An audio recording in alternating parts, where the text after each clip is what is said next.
Okay, मुझे आ गई उनकी।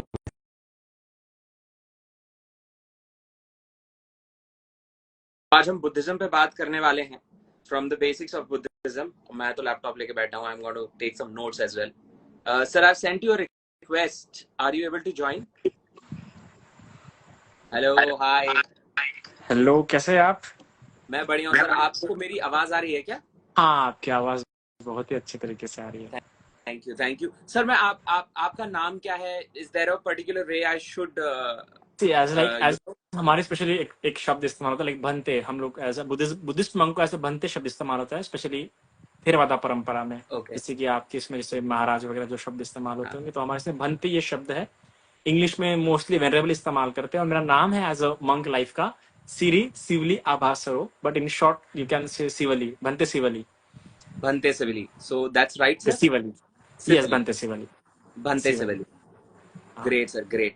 सो सर, आई थिंक हम दोनों के फॉलोअर्स ज्वाइन कर रहे हैं, तो एक छोटा सा राउंड ऑफ इंट्रोडक्शन हो जाए तो for everybody who is Sir's follower, I am Ankit Yadav. I'm a small creator on Instagram. I am from IIT Bombay, and these days I've been creating for the last 2 months. I've been creating content on Instagram around philosophy and logic.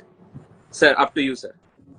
Uh, मैं Sivali as a Buddhist monk, specially Theravada परंपरा में मैं as a बौद्ध भिक्षु हूँ। और फिलहाल मैं थाईलैंड, वैसे तो मैं इंडिया से हूँ, नागपुर से हूँ। Okay. पर अभी मैं थाईलैंड में हूँ। थाईलैंड में मेरा मास्टर्स कर रहा हूँ मैं बुद्धिस्ट फिलोसफी में, स्पेशली अभिधम्मा में, जो कि बुद्धिज्म में बहुत ही फिलोसॉफिकल और साइकोलॉजिकल एक एक निकाय है, एक ब्रांच है। उसमें मेरा अभी मास्टर्स शुरू है, second year of masters. So yeah, Great. and especially Buddhist psychology और अभिधम्मा philosophy में मेरा स्पेशलिज्म है। Perfect, perfect, perfect. Thank you so much, sir, for introducing yourself. किसी को अगर questions है तो एक questions का specific tab है, आप वहां अगर पूछेंगे तो ज्यादा बेहतर रहेगा, because ऐसे chat में बहुत फटाफट क्या कहते हैं comments चले जाते हैं, and we are not able to address the questions, right? Sir, शुरू करते हैं। मैं तो देखिए, मुझे फर्स्ट ऑफ थोड़ा, ऑल मैं तो तुम्हारी तारीफ शुरू करना चाहूंगा, अरे नहीं, क्या तारीफ है। क्योंकि मैंने सनातन समीक्षा पे तुम्हारा देखा था लास्ट टाइम, और मुझे तुम्हारा जो वे ऑफ स्पीकिंग है मुझे बहुत अच्छा लगा। Have you visited last time? I have seen your DP in their, Sanatan sir, वो समीक्षा। कोई और, सॉरी, मतलब वो मैं नहीं था, वो हाँ, कोई और मेरी डीपी ऐसा इस्तेमाल क्यों? करके, अब तो मुझे भी डर लग रहा है कि मेरा भी ना इस्तेमाल हो जाए वहां पे। कोई मेरी डीपी इस्तेमाल करके, मुझे भी नहीं पता था, किसी ने मेरी अच्छा, डीपी इस्तेमाल करी और क्या कहते हैं वहां पे समीक्षा करी। आई एम सॉरी, मैं आपकी एक्सपेक्टेशंस को नहीं अगर ब्रेक कर तो रहा मुझे हूं तो। उस इंसान का जो वे ऑफ, जो तरीका था, एटलीस्ट इतना सब सुनने पर भी जिस तरह से उसने एक डिसेंटनेस जो बैनर रखा, एक तरह का डिबेट था, वो काफी बहुत ही रफ वाद विवाद हो रहा था दूसरी तरफ से, तो मुझे बहुत अच्छा लगा था कि जिस प्रकार से एक शांत तरीके से आपने रखा था, जिसने भी रखा। दैट्स अ मैं गुड नहीं थिंग। था सर, मैं विवादों में ज्यादा विश्वास नहीं रखता, मैं वाद पे ज्यादा विश्वास अरे रखता हूँ। वाह। तो सर, शुरू करते हैं। And I am so excited to have you here, क्योंकि बुद्धिस्ट फिलोसफी के बारे में there are many questions that people have, and in fact I also have, because it is something which is, which has been taught to us throughout, but definitely there will be some misconceptions in my understanding. So for me, this is a learning session where I would want to ask few questions, because you are so specialized in Buddhist philosophy and we really want to understand the core of it. मतलब सब तो जानना 1 घंटे में बहुत मुश्किल हो जाएगा, लेकिन कुछ बेसिक प्रिंसिपल्स, कुछ मिसकंसेप्शंस जो है हमें बुद्धिज्म के बारे में, वो वहां से हम शुरू करना चाहते हैं। तो sir, I am so sorry कि आप किसी और को समझे और मैं कोई और निकला, ठीक है? No. But still, you are so intellectual person, because I have seen your some of videos, and I really impressed a lot from you. You have really a good base, and not only you have a good base, but you have a proper understanding, and the way in which you look things, especially the social issues. Because in India, if you're an Indian people, so आपकी mentality कैसे होती है Indian इसमें, कि आप बहुत ही एक श्रद्धा type faith oriented हो जाते हैं, और एक कहीं ना कहीं आप में स्टीरियोटाइप आ ही जाता है, कितने भी फिलोसॉफिकल, कितने भी इंटेलेक्चुअल क्यों ना हो जाए। तो मुझे तुम्हारा जो वे है वो मुझे पसंद है। Thank you so knowledge to much. होता ही है, but the way you present, the way you are trying to, कि एक सामाजिक सहिष्णुता जो लाने का जो प्रयास कर रहे हो, वो मुझे अप्रोच काफी अच्छा बिल्कुल, लगा तुम्हारा। बिल्कुल सही बात करी पॉइंट आउट सर आपने। मतलब उसका वो भी मैं उसका एक बहुत आपको एक बहुत एनेक्डोटल एविडेंस देता हूँ कि जनरली क्या होता है कि आप किसी भी तरीके के क्रिएटर से ले, बस 2 मिनट हम गाइस शुरू कर रहे हैं, बस सर ने बहुत इंपॉर्टेंट बात रेज करी तो मैं एक एनेक्डोट देना चाहता हूँ कि क्या होता है कई बार जब कोई क्रिएट करना शुरू करता है कंटेंट इंस्टाग्राम पर, या जो सलाह दी जाती है, आप किसी सोशल मीडिया एक्सपर्ट के पास जाएं और उनसे सलाह लें, तो उनसे बोलिए तो वो अक्सर ये बोलेंगे कि आप अपनी एक नीश को फाइंड करिए और क्या कहते हैं उसी के हिसाब से वीडियो बनाइए। पर सर मैंने ये लिमिटेशंस कभी रखी नहीं और उसका रिजल्ट भी मैं आपको बताता हूँ। तो मेरे वीडियोस ऐसे होंगे कि शायद एक टाइम पर मैं वेदास को डिफेंड कर रहा हूँ, एक टाइम पे मैं एस्ट्रोलॉजी को बोल रहा हूँ कि नहीं ये खराब है, ये तो सूडो साइंस है जब हम फल ज्योतिष की बात करते हैं। अगले ही वीडियो में मैं ज्योतिष के सारे मायने समझा रहा हूँ। मैं एक तरफ वेदास को डिफेंड कर रहा हूँ, दूसरी तरफ कास्ट सिस्टम को गाली दे रहा हूँ कि ये तुम लोगों ने क्या बना के रखा है, आदि Shankaracharya was never a casteist.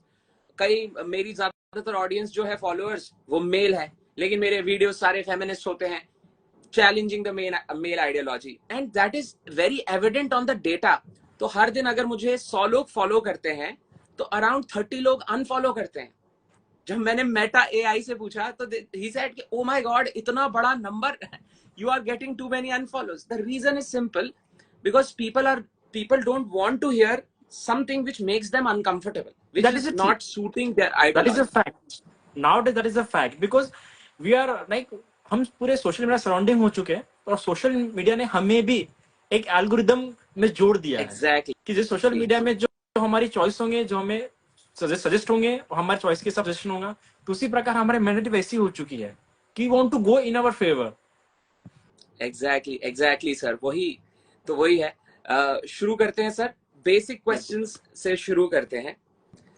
Sir सबसे पहला क्वेश्चन जो आता है मेरे दिमाग में कि ये बहुत अगर देखा जाए तो अभी क्लासिकल डेफिनेशन से ही शुरू अगर करें तो बुद्धिज्म जो है वो नास्तिक स्कूल में आता है, which is it does not accept the authority of Vedas.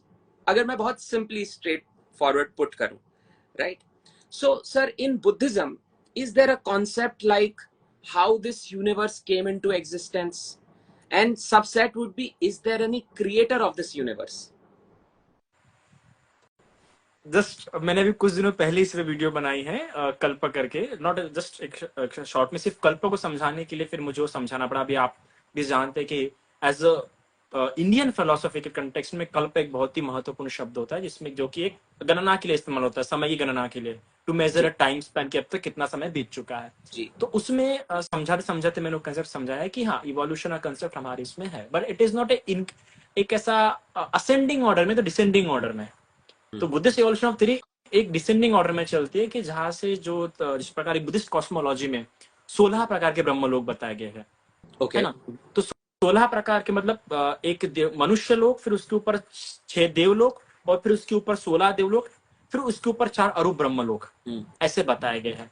तो जिस प्रकार से जब ये पृथ्वी नष्ट होती है, सो ये पृथ्वी नष्ट भी एक कभी आग से होती है, कभी जल से होती है, और कभी वायु से होती है। So we should not take it like हाँ सही में पानी ही, but in another sense metaphorical.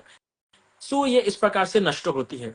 फिर जब नष्ट होती है तो सबसे पहले जो आभासरो जो ब्रह्मलोक है वहां के, क्योंकि ये सबसे उच्च ब्रह्मलोक में से एक है, एक बहुत ही अच्छा conscious alter state of conscious, बहुत ही अच्छी स्टेट है वो। वहां से च्यूत होके, क्योंकि बुद्धिज्म में कैसे कोई भी लोक क्यों ना हो, चाहे वो ब्रह्मलोक हो, अरूप ब्रह्मलोक हो, देवलोक हो या मनुष्य लोक हो, हर एक में व्यक्ति का बर्थ होने पर वहां पे उसका एक लाइफ स्पैन रहेगा, वहां से भी उसको मरना ही है, वहां से भी वापस कहीं ना कहीं फिर से उत्पन्न होगा। तो वहां से च्यूत होने पर, वहां से उसकी, हम लोग च्यूत शब्द इस्तेमाल करते हैं क्योंकि हिंदुइज्म में तो क्या आना जाना ट्रांसमाइग्रेशन करते हैं, पर वी आर च्यूत शब्द इस्तेमाल करते हैं हिंदी में जी।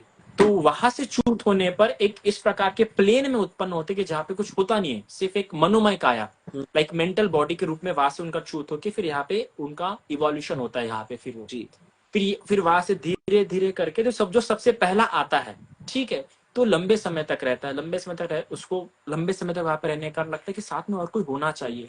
फिर कुछ समय बाद, क्योंकि वहां से धीरे धीरे सभी की लाइफ स्पैन कम बढ़ती जाती है, तो फिर जब दूसरा इंसान तीसरा उत्पन्न होते, तो वो सब देखते हैं कि हमसे पहले ये इंसान था यहाँ पे, तो ये श्रेष्ठ है।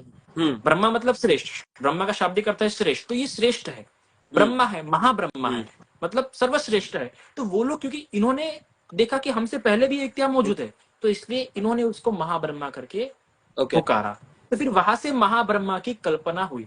अब यहाँ पे एक जो बहुत ही रोचक पॉइंट होता है बुद्धिज्म में जी कि भारतीय ऋषि में, जो भारतीय परंपरा रही है, जो ऋषि हुए, स्पेशली जो जिन्होंने तपस्या की है, जिन्होंने साधना जी की है, क्योंकि जब जो लिटरेचर आया है हमारे पास देवलोकों का कि इतने देवलोक है, इतने ब्रह्मलोक है, हाँ ये ब्राह्मण लिटरेचर से नहीं आया है।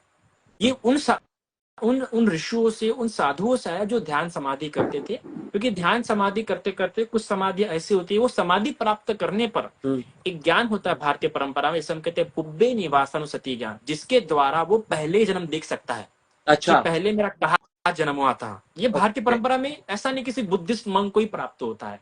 जो भी वो समाधि से 9 तरह की समाधियां होती है भारतीय परंपरा में, है ना, तो कम से कम उसको 5 समाधियां, जो एक के ऊपर एक स्तर होती है, प्रथम ओके समाधि, द्वितीय समाधि, ऐसे 9 समाधियां है। ये भारतीय ओके परंपरा में सभी में कॉमन ओके है। तो उसमें से जो पहले 5 समाधियां प्राप्त होना बहुत आवश्यक है। पहले 5 समाधियां जिसको प्राप्त हो गई है, फिर वो डेवलप कर सकता है कुब्बे निवासानुसति ज्ञान, जिसके आधार पर अपने माइंड को इतना तीक्ष्ण बनाता है, इतना पेनिट्रेटिव बना देता है कि वो अपने ही पास्ट बर्थ को देखना शुरू करता है। ओके अब इसमें डिपेंड करता है कि उसमें पोटेंशियल कितना है, उसकी समाधि किस लेवल की पोटेंशियल की डेवलप हुई है, उसके आधार पर उतने जन्म देख पाता है। जैसे कि हम देखते हैं कि ओशो, दलाई लामा, सदगुरु, इन लोगों ने अपने 1-2 जन्म देखे हैं पहले के, ठीक है, तो ऑफकोर्स समाधि का बल है। तो पर इसमें भी एक लेवल होता है, ठीक है ना। ज्यादा से ज्यादा कोई भी साधु सन्यासी जो बहुत पोटेंशियल वाला होगा, वो ज्यादा ज्यादा 40 सवर्त विवर्त कल्प देख पाएगा। सवर्त मतलब नष्ट होना, विवर्त मतलब फिर बनना। तो 40 बार पृथ्वी नष्ट होके बन पाना, यहां तक कि अपनी वो पास्ट बर्थ देख पाना, ज्यादा से ज्यादा, पर इसके आगे नहीं। इसलिए भी क्या हो जाता है कि कई सारे उपनिषद लिटरेचर में हम देखते हैं कि ब्रह्मा की हमें भिन्न भिन्न और निर्वाण की भिन्न भिन्न परिभाषा दिखती है। जी क्योंकि निर्वाण अगर आप देखोगे तो कम से कम 160 से ऊपर कैटेगरीज मिलेंगी आपको, डेफिनेशंस मिलेंगी भिन्न भिन्न। जिस प्रकार जी से उपनिषद में भी एक तरह का निब्बान आता है, इसमें कहा जाता है कि आप मतलब मोक्ष प्राप्त करने के बाद फिर वापस आने की संभावना है। तो वो एक तरह का ब्रह्मलोक है जिसमें वैसे निर्वाणी की अनुभूति आती है। तो ऐसे कई सारे निब्बान भी जो मिथ्या निब्बान के रूप से भी जाने जाते हैं। तो इस प्रकार आपका जो सवाल था कि बुद्धिज्म में इवोल्यूशन और डिस्ट्रक्शन की पृथ्वी नष्ट होती है क्या बनती है, बिल्कुल दिया है। अगर इसको आपको डेप्थली पढ़ना है तो अगन्य सूक्त करके आता है, अगन्य एक सूत्र अगन्य सूक्त। हाँ, इसको आप अगर गूगल पे भी सर्च करेंगे तो कई सारे स्कॉलर्स ने इस पे रिसर्च किए, पूरा इवोल्यूशन कैसे हुआ है वो पता लगेगा। और दूसरी बात हाँ जो आपने किया था कि ईश्वरा कंसेप्ट है क्या, ईश्वरा कंसेप्ट बिल्कुल भी नहीं। इसमें जस्ट अभी एक वीडियो छोड़ा है यूट्यूब पे। तो ईश्वरा कंसेप्ट नहीं मानते, पर कारण है, हम एकदम से ईश्वर कंसेप्ट पे नहीं आए कि हमको एकदम से, ऐसा नहीं कि हमको एकदम से नहीं मानना था ईश्वर। द थिंग इज दैट कि बुद्ध को जो समाधि की, अब समाधि में ऐसे कई सारे सुख होते हैं कि इसमें ऐसे जो 7 जो 9 समाधियां है, उन 9 में से जो पहले 5 समाधि है, अगर वो समाधि आपको प्राप्त हो जाए तो ऐसा लग सकता है कि आपको निर्वाण प्राप्त हो गया। क्योंकि उसमें इतना सुख होता है, इतना आपका जो हार्मोनल जो होता है एंडामॉर्फिन या फिर जो सेरोटोनिन जो सोचते, इतना भयंकर मात्रा में छूटता है। जैसे कि आप साइडेलिक जब खाते हैं, साइडेलिक जो होते हैं मशरूम्स वगैरह जो होते हैं, मैजिक मशरूम, वो खाते हैं, तो इतना खतरनाक रूप में आपको उस ध्यान समाधि पे आनंद मिलता है। और उसके ऊपर के समाधि ऐसी होती है कि आप अपने शरीर के बाहर फील करते हैं, है ना। ओके तो उन समाधि में इतना आनंद होता है, बहुत सुख होता है। पर बुद्ध ने इतना आनंद देखने पर भी, कि बुद्ध सामाजिक दुख से, जो उनको दृश्य दिखे थे, उसके कारण व्याकुल होकर उन्होंने गृह त्याग किया था। तो लगा कि मुझे ये नहीं चाहिए। तो उनको बहुत एम्पिरिकल चाहिए था। ऐसे तो सुख में समाधि में बहुत मिल रहा है, पर मैं इस मटेरियलिस्टिक लाइफ में कैसे सेटिस्फाई रह सकता हूँ, कैसे मुझे निर्वाण की अनुभूति हो सकती है। उसके आधार पर जब उन्होंने रिसर्च किया, मतलब पूरा देखा काया वगैरह में, तो फिर उन्हें देखने पर पता लगा, हर एक बॉडी को तोड़ तोड़ के देखा उन्होंने समाधि के बल पर, एकदम सूक्ष्म रूप में, जिसे आप एटम वगैरह कह सकते हैं, बहुत अणु परमाणु तक गए। पर ऐसा एक भी मैटर या फिर ऐसा एक भी एलिमेंट बुद्ध को ऐसा नहीं मिला जिसको मैं कह सकूं कि इंडिपेंडेंट है। तो इंडिपेंडेंट ऑफ व्हाट मैटर, कोई भी इंडिपेंडेंट मैटर या एग्जिस्टेंस एंटाइटी, तो मैं तो स्पेशली इसे मैटर के रूप में कहूंगा कि ऐसा इवन कॉन्शियसनेस, इवन ऐसा कोई कॉन्शियसनेस, ऐसा कोई मैटर नहीं मिला जिसको मैं इंडिपेंडेंट कह सकूं। क्योंकि अगर गॉड को मानना है तो ऑफकोर्स इंडिपेंडेंट एक इंपॉर्टेंट गुण बन जाता है, एट्रीब्यूट बन जाता है।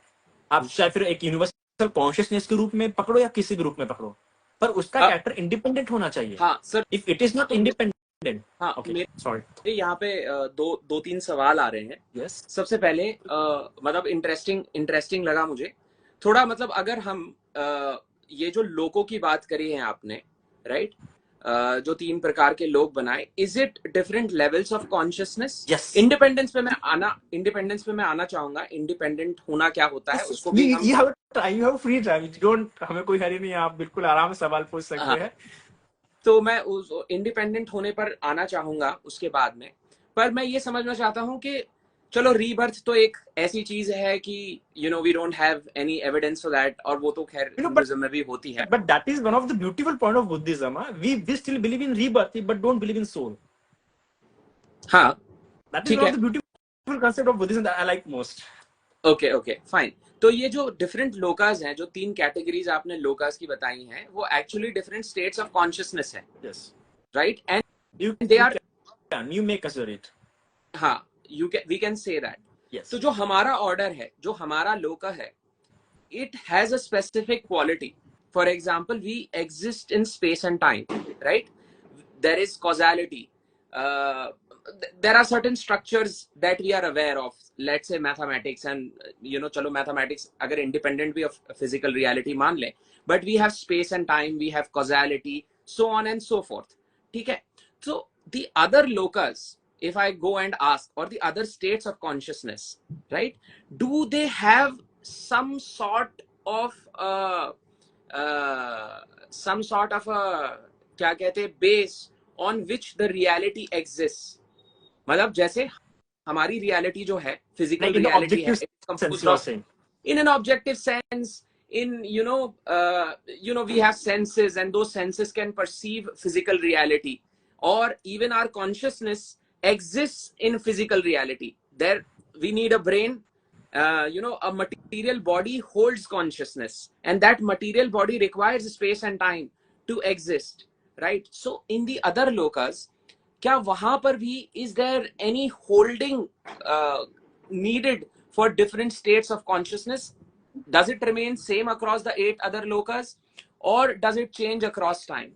See, across जब आप lokas. उनकी जो एग्जिस्टेंस की बात कर रहे हैं, आपकी देवताओं का एग्जिस्टेंस किस प्रकार का होगा, so still they also C Buddhist concept में जो सबसे जो एक important concept mind and matter, ये दोनों टुगेदर एक्सेप्ट करते हैं. दोनों अलग अलग नहीं कर सकते. माइंड विदाउट मैटर और मैटर विदाउट माइंड एग्जिस्ट नहीं कर सकता as a living being. Okay, so when we are talking about the deities और इवन द 6 देवलोका, एंड उसके ऊपर 16 ब्रह्म लोका, और उसके बाद 3 अरूप ब्रह्म लोका, सो देयर आर मैटर, वहां पे मैटर है, but not in the same sense जो इस ह्यूमन लोक में जो है, क्योंकि ये जो है ये कैसा एलिमेंट से बना हुआ है. अगर बुद्धिस्ट इसमें जो 4 महाभूत से बना है, पर उनका जो मैटर है वो चेंज हो जाता है, उसका फॉर्म जो हो जाता है चेंज हो जाता है. उसके लिए अगर आप अभिधम्मा में पढ़ते तो बहुत ही डिटेल में बताया गया कि किस प्रकार का मैटर वहां एग्जिस्ट करता है. तो हाँ, वहां भी मैटर एग्जिस्ट करता है, पर वो मैटर इस प्रकार का मैटर नहीं होता है जो मैटर हम यहाँ पे जो डिस्कस कर रहे हैं. ओके, सो चेतना के अलावा, apart from consciousness, some sort of matter which we might not know because we have definitely limitations, जो humans cannot interpret because of our limited sensibilities. But there is I want to add one thing. Ki, see, there is like when we talk about the mind regarding to the Devloka, Brahma Loka, Arup Brahma Loka, Buddhism में ये है कि they will have the perception, they have perception, they have a sensation, they Vedna Sangya, Sanskar and volitions, the 52 type of formations and the consciousness. जब Buddhism में consciousness पकड़ा जाता है तो कॉन्शियस कभी अकेला नहीं होता है. उस साथ और 3 फैक्टर्स होते हैं. वो पूरा जाके कॉन्शियस बनाता है. अकेला कॉन्शियस नहीं हो सकता. एक बार वो 3 एलिमेंट्स बताएंगे, just very intrigued by it. Like वेदना, संज्ञा, संस्कार, विज्ञान, ये चारों मिलके कॉन्शियस बनाते हैं. ओके, इवन विज्ञान, in English we translate विज्ञान as a consciousness, but for that consciousness वो अकेला एग्जिस्ट नहीं कर सकता. उससे 3 और बातें होती है, और वो साइमल्टेनियस होती है. ऐसा नहीं कि पहले ये उत्पन्न हो रहा है फिर वो उत्पन्न हो रहा है. Simultaneously, simultaneous existence of four things. Arup, yes. So that whole thing is mind, not a brain. So जब अगर बुद्धिज्म में ब्रेन को, हमारे लिए ब्रेन भी एक रूप हो जाता है, मैटर हो जाता है. Yes. Mind is total non-matter, which is not a matter. तो ये होता है, तो वहां पे ये सब होता है, बट उनके परसेप्शन डिफरेंट तरह के होते हैं, है ना. ओके वो चीजों को परसीव। और तीसरी बात, जो हम इनको देख सकते हैं, ऐसा नहीं है कि बुद्ध ने सिर्फ कह दिया है कि नहीं ये है, आपको बिलीव करना पड़ेगा। हम इनको देख सकते हैं। तो कैसे देख सकते हैं? बुद्धिज्म में एक ग्रंथ आता है विशुद्धि मग्ग, ठीक है, वो इट्स लाइक समरी, त्रिपिटक का एक समरी है विशुद्धि मग्ग। विशुद्धि मग्ग में 3 सेक्शन है, शील, समाधि, प्रज्ञा। शील मतलब एथिक्स, प्रेसेप्ट्स में जिसमें अच्छा रिस्ट्रिक्शन दिया है। समाधि, समाधि मतलब कॉन्सेंट्रेशन, मेडिटेशन। अब मेडिटेशन में 40 टाइप के मेडिटेशन बताए गए, मतलब ऑब्जेक्ट्स जिस पर आप मेडिटेट कर सकते हैं। उसमें से 10 ऐसे मेडिटेशन है जिसका अभ्यास करके वहां पे सिस्टम तरीका ही बताया कि किस प्रकार से आपको अभ्यास करना है, और उस तरीके का अभ्यास करके आप दिव्य चक्षु करके ज्ञान, जैसे पुब्बे निवास होती है ज्ञान है ना, पहले पहले जन्म देखने का, उसी प्रकार दिव्य चक्षु एक ज्ञान है। जो इंसान वो 10 कसिनों का अभ्यास करके उसे प्राप्त होता है, तो वो देवताओं को तक देख सकता है। जो नॉर्मल आंखें नहीं देख सकती, वो देवताओं को तक देख सकता है, उन लोगों को देख सकता है। और उसका अभ्यास भी आप जब देखेंगे कितना प्यारा बताया गया है।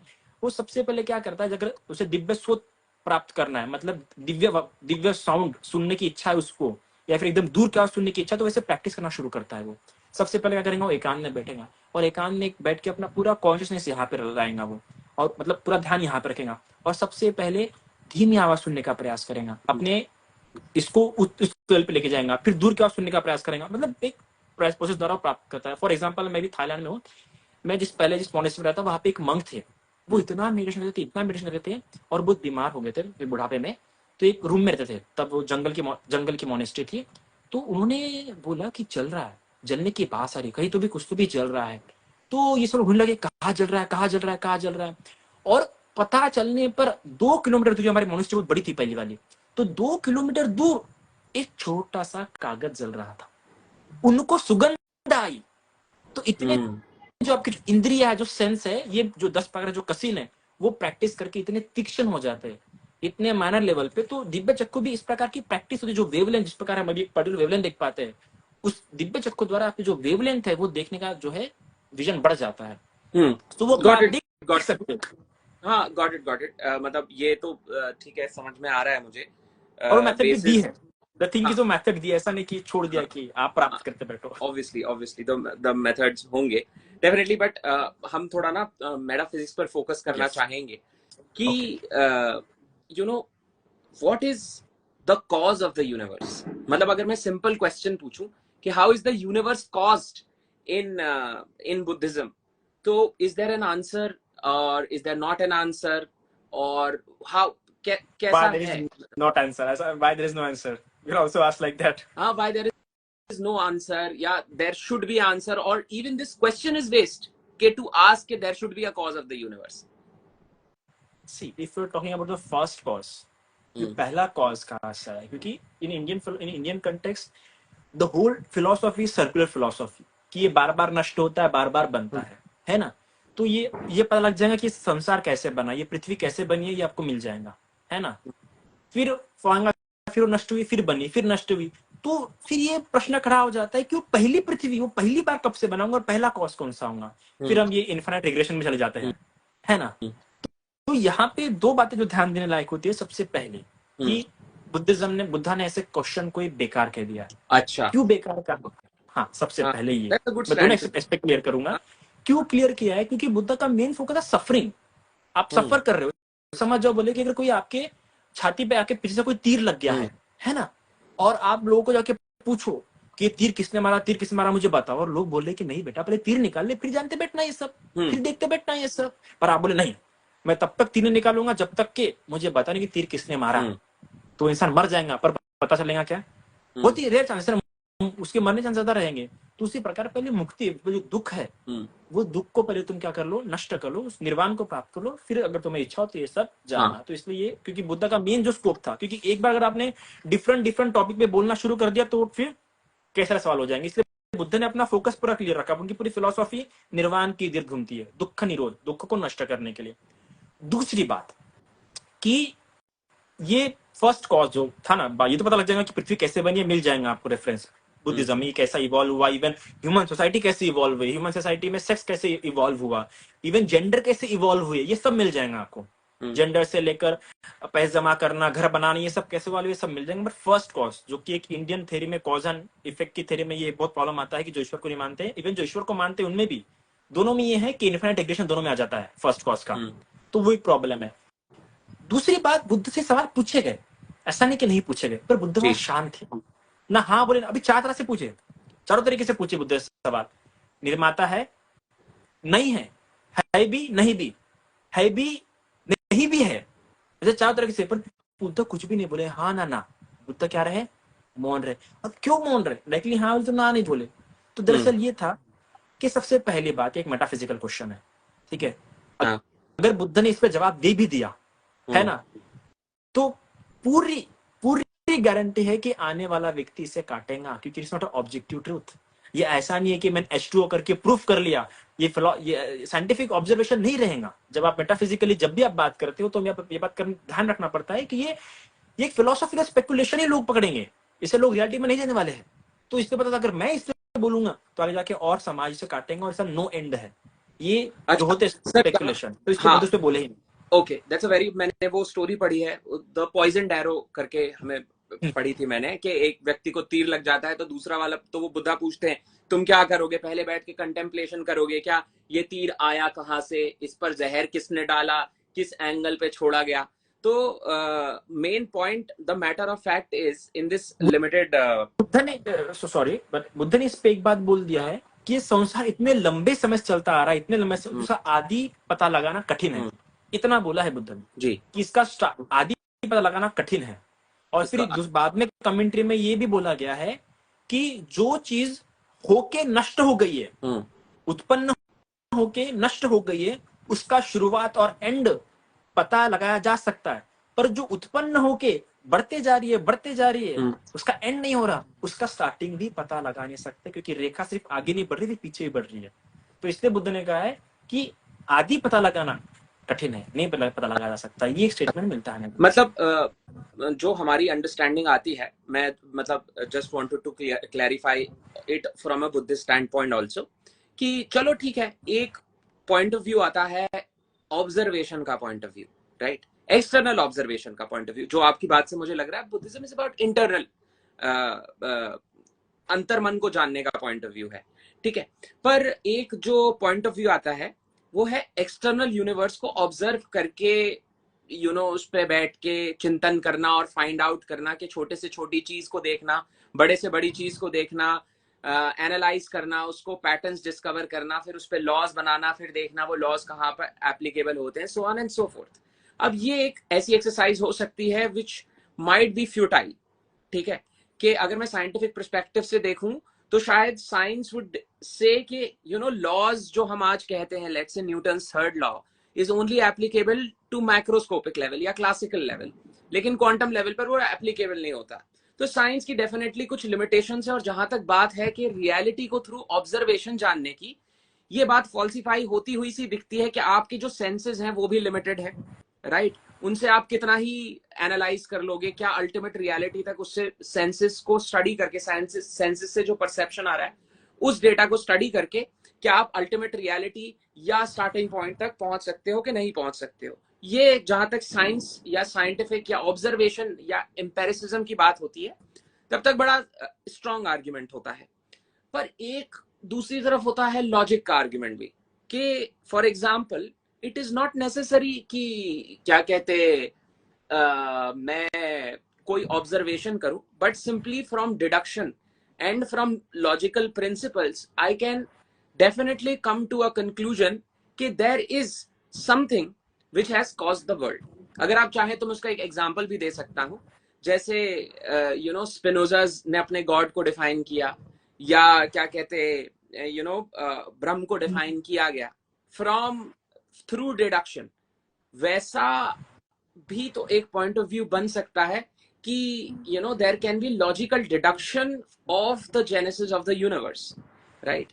तो क्या कहते बुद्धिज्म में this question itself, the inquiry of this question becomes unimportant, because as you said कि yes it's an unimportant question, आप जीवन में आपको सफरिंग हो रही है, राइट, आज आपकी आत्मा जल रही है, राइट, और इसलिए आप ये सवाल पूछ रहे हैं।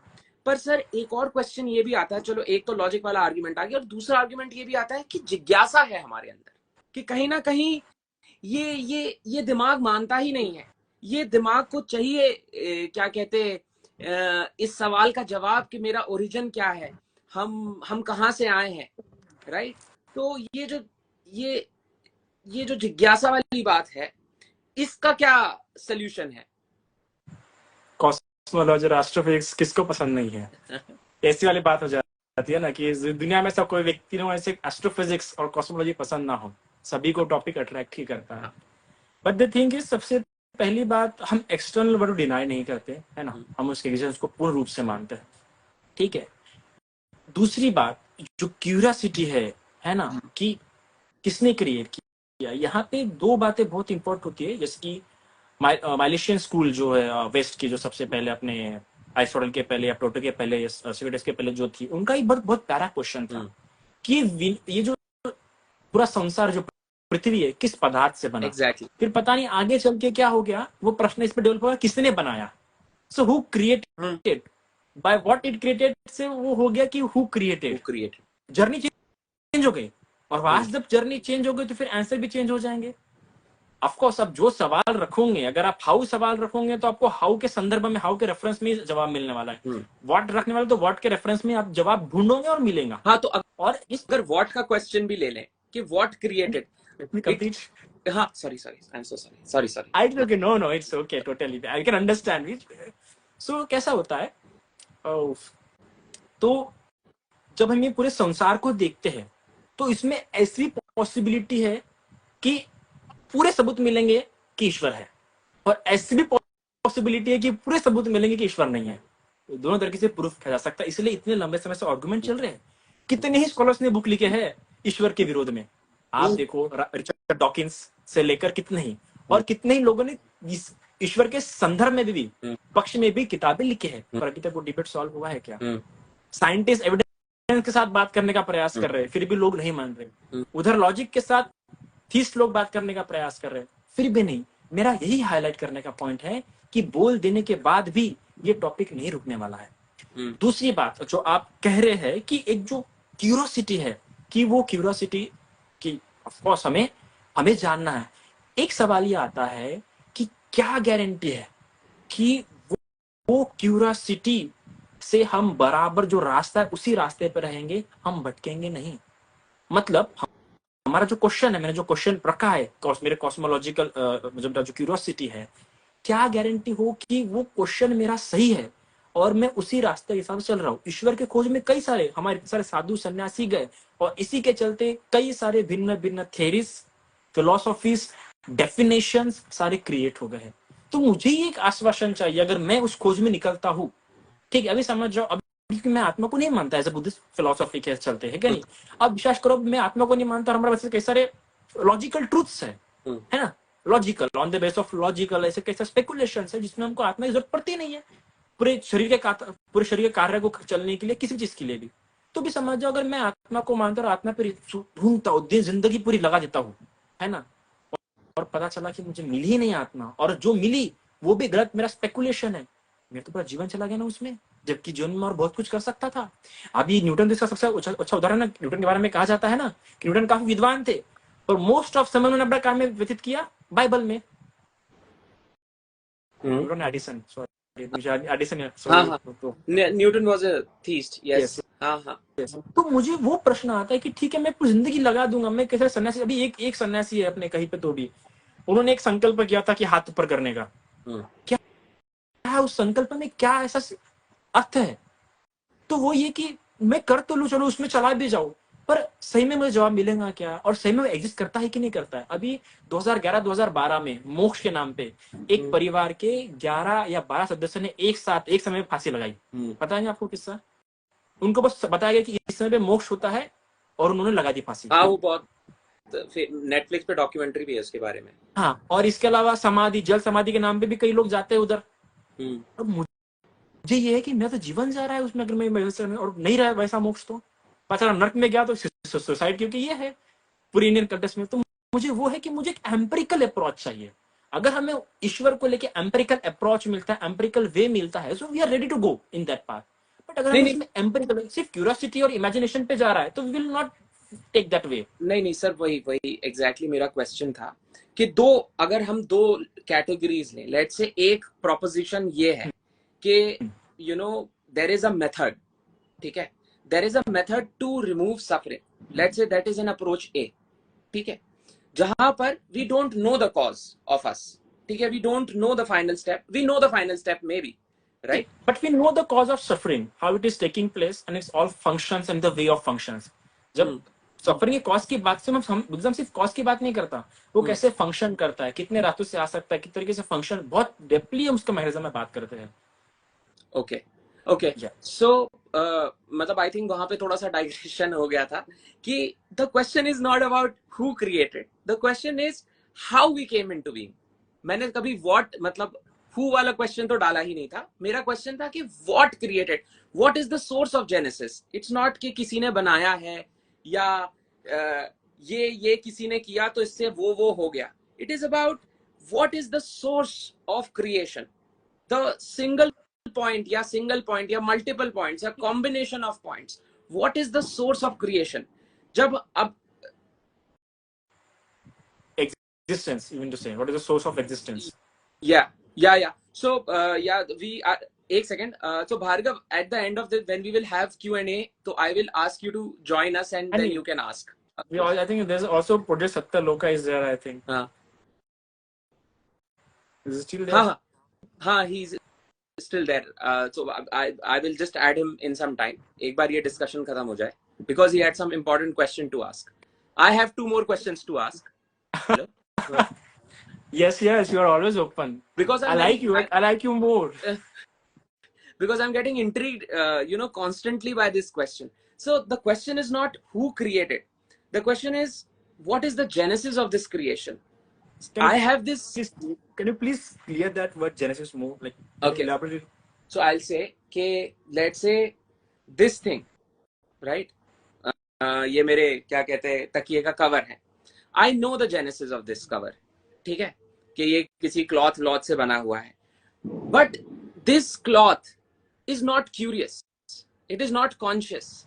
It does not ask the question what created me. ठीक है, और what created me भी नहीं, how I came to be. ठीक है, I'll put it in a better words, how I came to be. But somehow I am there, है ना? And I have this question, and there are many people like me. And I think there is a research that, this question of existence, कि मैं कहाँ से आया हूँ, किससे आया हूँ, इसमें व्यक्ति की संज्ञा जोड़ते ही नहीं है. What is the point of Genesis? उसको what, who, how, whatever, जो भी संज्ञा देनी हो. What is the source of Genesis? ये सवाल है मेरे अंदर. अगर तो हाँ, डेफिनेटली आपने एक स्टैंड पॉइंट बताया कि नहीं, तो ये क्वेश्चन ही ट्रिवियल हो जाता है, तुम अपनी सफरिंग से निकलो. पर क्या ये एक रास्ता नहीं हो सकता कि अगर मैं अपने जेनेसिस का सोर्स समझ लूं या पॉइंट समझ लूं, तो वही सफरिंग को एंड कर दे? Yes. So if you're talking about the existence, why we are existing and how we are existing, so I have an answer for that is desire. Due to desire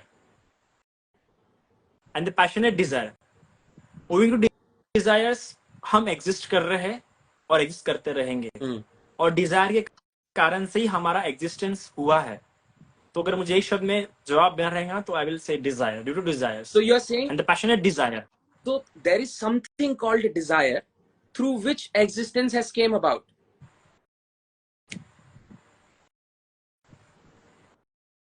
Not perfect. Because I'll say exists, like if you look saying that the original cause or the root cause. So I'm not sure about that.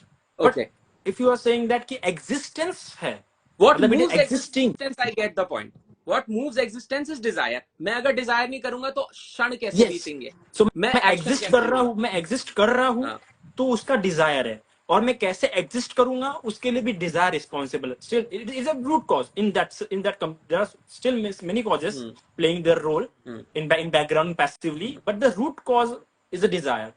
तो उसको continue रखने में किस तरह से continue रखना, इन सब में desire काम करेगा. But if you will say उत्पन्न कैसे हुआ है, existing में कैसे आया है, तो ये फर्स्ट कॉज में आई एम नॉट श्योर, क्योंकि बुद्ध ने इस पर अभी तक बताया नहीं है। Okay, so that's we don't have, okay, got it.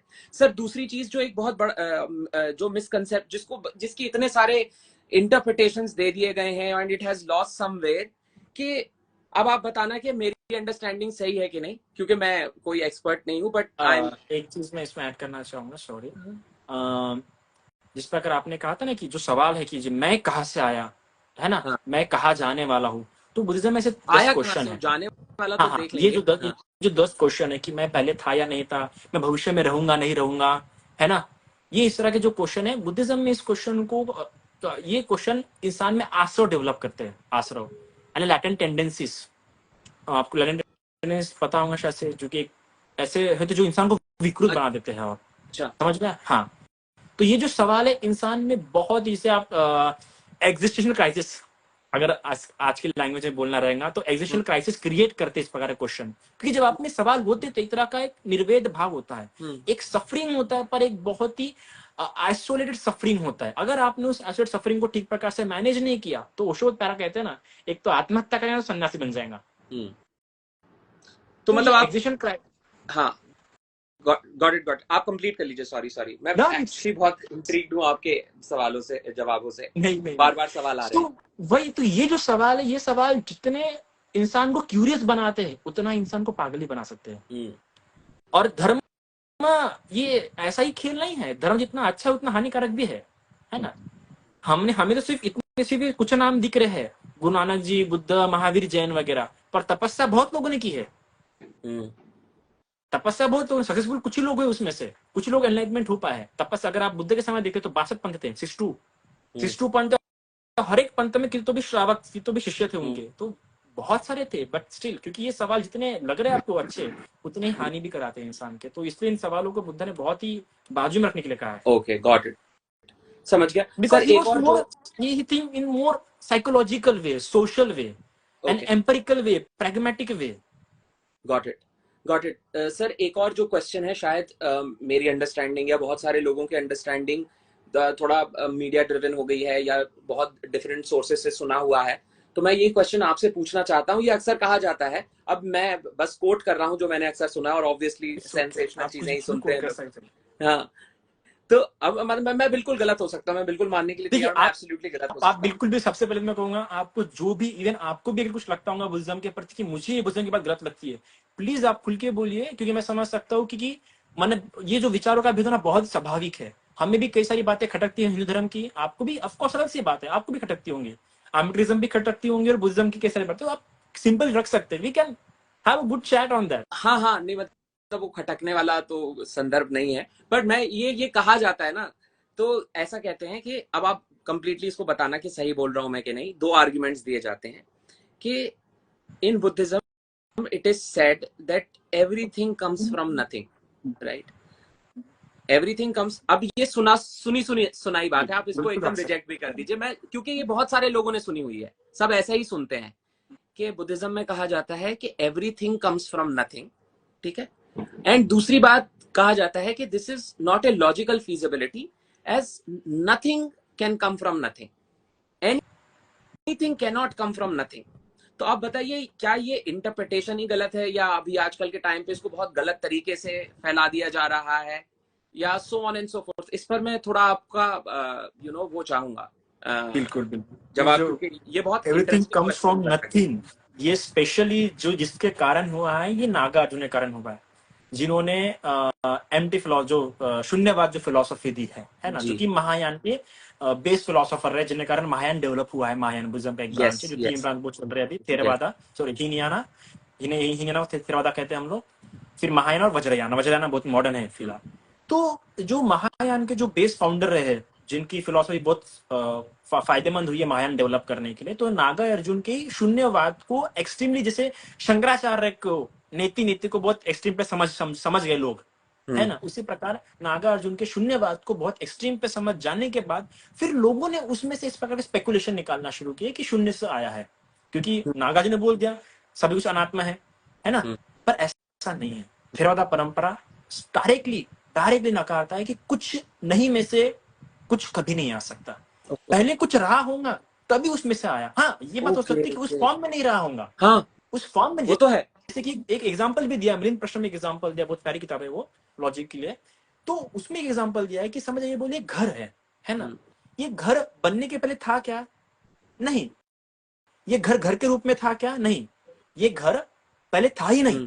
पर हम ऐसा बोल सकते क्या कि कुछ नहीं में से आया? नहीं, घर नहीं था, पर ईंटें थी, सीमेंट था कहीं ना कहीं। जब वो साथ में आया तब बना, तो उसके लिए कुछ था, ओके उस घर बनने के लिए कुछ था, इसलिए घर बना। तो जो भी ओके, चीज उत्पन्न हो रही है, दिख रही है, अगर वो चीज बनने के लिए वो सारे इंस्ट्रूमेंट वहां थे, तब जाके अस्तित्व में आई। ऐसे ही मनुष्य एकदम से अस्तित्व में नहीं आया है ना। मनुष्य को भी अस्तित्व में ठीक है। आने के लिए एक लंबा समय लगा। कब लगा? जब वो सारे कंडीशंस अवेलेबल हुए। उसी प्रकार अभी आज देखिए चैट जीपीटी। चैट जीपीटी बहुत पहले शुरू हुआ है, पर सबसे ज्यादा फास्ट कब हुआ? 2015 के बाद से। और हम 1997 से मेरे ख्याल चैट जीपीटी की इवोल्यूशन शुरू हो गया था। होगा और ये हाँ। इतना फास्ट कब हो गया? चैट जीपीटी 4 अब हुआ क्योंकि हमारे पास उतनी इंफॉर्मेशन अवेलेबल है, डाटा अवेलेबल है, स्टोर कर सकते हैं, प्रोसेस कर सकते हैं। तो सबसे पहले वो कॉज होना जरूरी है। साइंस की मुझे एक बात बहुत पसंद है यहाँ पे, कि साइंस में ऐसा नहीं है कि अगर आपने इन्वेंट नहीं किया तो कभी इन्वेंट हो ही नहीं पाएगा। अगर आपने उसे इन्वेंट नहीं किया तो किसी ना किसी दूसरे इंसान से वो इन्वेंट हो ही जाएगा। तो उसी प्रकार अगर वो कॉज वहां मौजूद है तो ऑफकोर्स कुछ मौजूद है, और उस कुछ मौजूद होने से वो नई चीज आई है। तो बुद्धिज्म में साफ साफ स्टेटमेंट है, पहले कुछ था इसलिए फिर आया। ऐसा नहीं ओके कुछ ना होने ओके। से कुछ ऐसा नहीं होता है। सो जो मैं समझाऊं सर कि ये जो शून्यवाद है या जो एम्प्टीनेस का कॉन्सेप्ट है कि कुछ नहीं से बहुत सब कुछ आया है, वो सिर्फ एक ही पर्टिकुलर फिलॉसफी का है। पर definitely there are other philosophies जहां पर ये माना जाता है कि there was existence of something we might not know about it, that's completely fine. And even Buddha goes on to say knowing और contemplating about it is a trivial question. मतलब first is you have to remove suffering, right? तो वो किसी form में होगा और उससे इस यूनिवर्स या व्हाटएवर एग्जिस्टेंस का जेनेसिस हुआ है। देखिए, नागार्जुन की जो समझ में सबसे बड़ी गलती हो, लोगों को समझ गलती हो गई कि नागार्जुन का वो समझाने का सिर्फ एक था कि एक इंडिपेंडेंट एंटाइटी के रूप में कुछ भी मौजूद नहीं है, इस अर्थ में शून्य है। ऐसा नहीं, कुछ भी नहीं, ऐसा नहीं कहने का मतलब है कि इंडिपेंडेंट एंटाइटी के रूप में शून्य है, बाकी ये सभी कुछ एग्जिस्ट करता है। और आप ये सर एक बार और इंडिपेंडेंट एंटाइटी, समझाएंगे? ये बहुत, क्योंकि बहुत ही सटल पॉइंट है ये। इंडिपेंडेंट एंटाइटी मतलब ऐसा कि रूट कॉज जो किसी और चीज पे डिपेंड ना हो, जो किसी और चीज से बना ना हो, एक वही पार्टिकल जो एग्जिस्ट करता है और जिसमें चेंजेस नहीं हो सकते अभी, है ना, जो विदाउट किसी चेंज से एग्जिस्ट करता है, बिना किसी चीज पे डिपेंड करके, और उसी सब पार्टिकल से सब कुछ निर्माण हुआ है। ऐसे इंडिपेंडेंट एंटाइटी या इंडिपेंडेंट मटेरियल एलिमेंट को या एटम को वो एग्जिस्ट करने से मना कर रहे हैं। वो सिर्फ ये बताना चाह रहे हैं कि जो भी चीज आपको एग्जिस्ट करते हुए दिख रहा है, ये सभी इंडिपेंडेंट नहीं है, मतलब डिपेंडेंट है। तो डिपेंडेंट होने के कारण से आप ऐसा नहीं कह सकते कि हाँ कुछ एग्जिस्ट करता है। इनडायरेक्टली कुछ भी materialistically in the sense of independent particle exist नहीं करता है। बाकी in the sense of dependency हर चीज एग्जिस्ट कर रही है, इसलिए भी वो आपको दिख तो रही है। जस्ट लाइक मैं इफ यू अगर इसको वर सीइंग द ऑब्जेक्ट, हाँ if you were seeing the object, आप, हमको लगता है कि हम ऑब्जेक्ट को देख रहे हैं एक पूरे काय में, पर अगर बुद्धिस्ट साइकोलॉजी के हिसाब से देखेंगे तो जब 17 बार हमारा चित्त उत्पन्न होकर मर जाता है तब हमें ऑब्जेक्ट दिखता है। और ओके तो ये प्रोसेस चलते जा रही है, चलते जा रही है, तब जाके हम देख पा रहे हैं। ओके ओके सर, तो मेरा क्वेश्चन आया है यहाँ पे, इसी पर एक क्वेश्चन है, क्योंकि ये बहुत इंपॉर्टेंट कॉन्सेप्ट है समझने के लिए और मैं इसको अच्छे से समझना चाहता हूँ ताकि आई डोंट मिस, है ना, इसलिए मैं सवाल पूछ रहा हूँ आपसे, है ना, क्योंकि इट्स वेरी, ये थोड़ा सा सटल मैं है समझ पॉइंट। रहा हूँ आपकी भावना है। हाँ हाँ। तो वो ये कहते थे कि थिंग्स और a set of things all exist in relationship to each other, therefore existence is there। Yes, कि मैं बॉटल या मैं अगर हूं, जैसे मैं हूं यहाँ पर, तो मेरे अराउंड जितनी चीजें हैं उनका एग्जिस्टेंस नेसेसरी है मेरे एग्जिस्टेंस के लिए। बट आपके लिविंग एग्जिस्टेंस के लिए जो नेसेसरी है वो, जैसे कि सोफा, इट इज नॉट आपका नेसेसरी नहीं है ये, ठीक है ना। सोफा आपके डिजायर से आया है वहां पे, ठीक है अच्छा, ना। You have to got clear that. Okay ऐसा नहीं बोलते कि जो भी एग्जिस्ट कर रहा है आपके बाजू में वो नेसेसरी है। You have to differentiate necessary cause, जो cause okay okay okay create हुए हो आप उसको डिफरेंशिएट करना जरूरी है तो एटलीस्ट अगर मैं इसको लॉजिक्स पे रिड्यूस करूं तो एटलीस्ट एक चीज तो ऐसी नेसेसरी होगी कि अगर वो हट जाए, ये आप समझने में थोड़ी मुश्किल हो रही है कि अगर आप कहते हैं आपके मम्मी और पापा का दोनों का जब हुआ, मतलब जब उन दोनों का जब कांटेक्ट हुआ तब जाके आपका एग्जिस्टेंस हुआ है। उन दोनों का कांटेक्ट होना आवश्यक था, वो दोनों एग्जिस्ट करते थे अपनी अपनी जगह पे। आपकी मदर कहीं और एग्जिस्ट कर रही होंगी, आपके फादर कहीं और रहते होंगे, है ना, पर उन दोनों का जब कांटेक्ट हुआ और वो कांटेक्ट भी उसी तरीके से, if they were just like a good friends और उन्होंने शादी नहीं की रहती तो आप एग्जिस्ट नहीं हुआ रहता।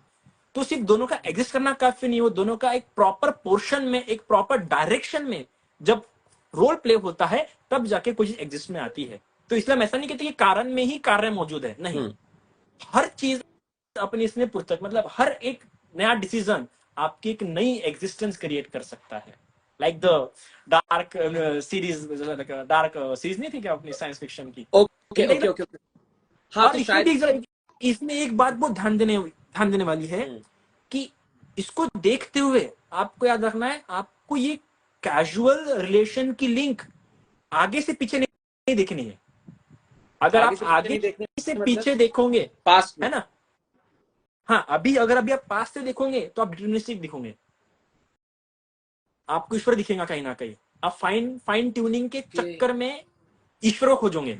ओके, अगर आप ऐसा जाओगे तो आपको इसको ऐसे ही आना है और उसको डिफरेंट पॉसिबिलिटीज के साथ समझने का प्रयास करना होगा। नहीं, अगर आप ऐसा नहीं समझोगे तो फिर से आप किसी ईश्वर के मेटाफिजिकल स्पेकुलेशंस में या डिटरमिनिस्टिक फिलॉसफी के चक्कर में गिर जाओगे। ओके ओके, तो मैं एक बार रीआर्टिकुलेट करना चाहता हूं ताकि मुझे समझ में आ गया कि मुझे सही समझ में आ गया है कि नहीं।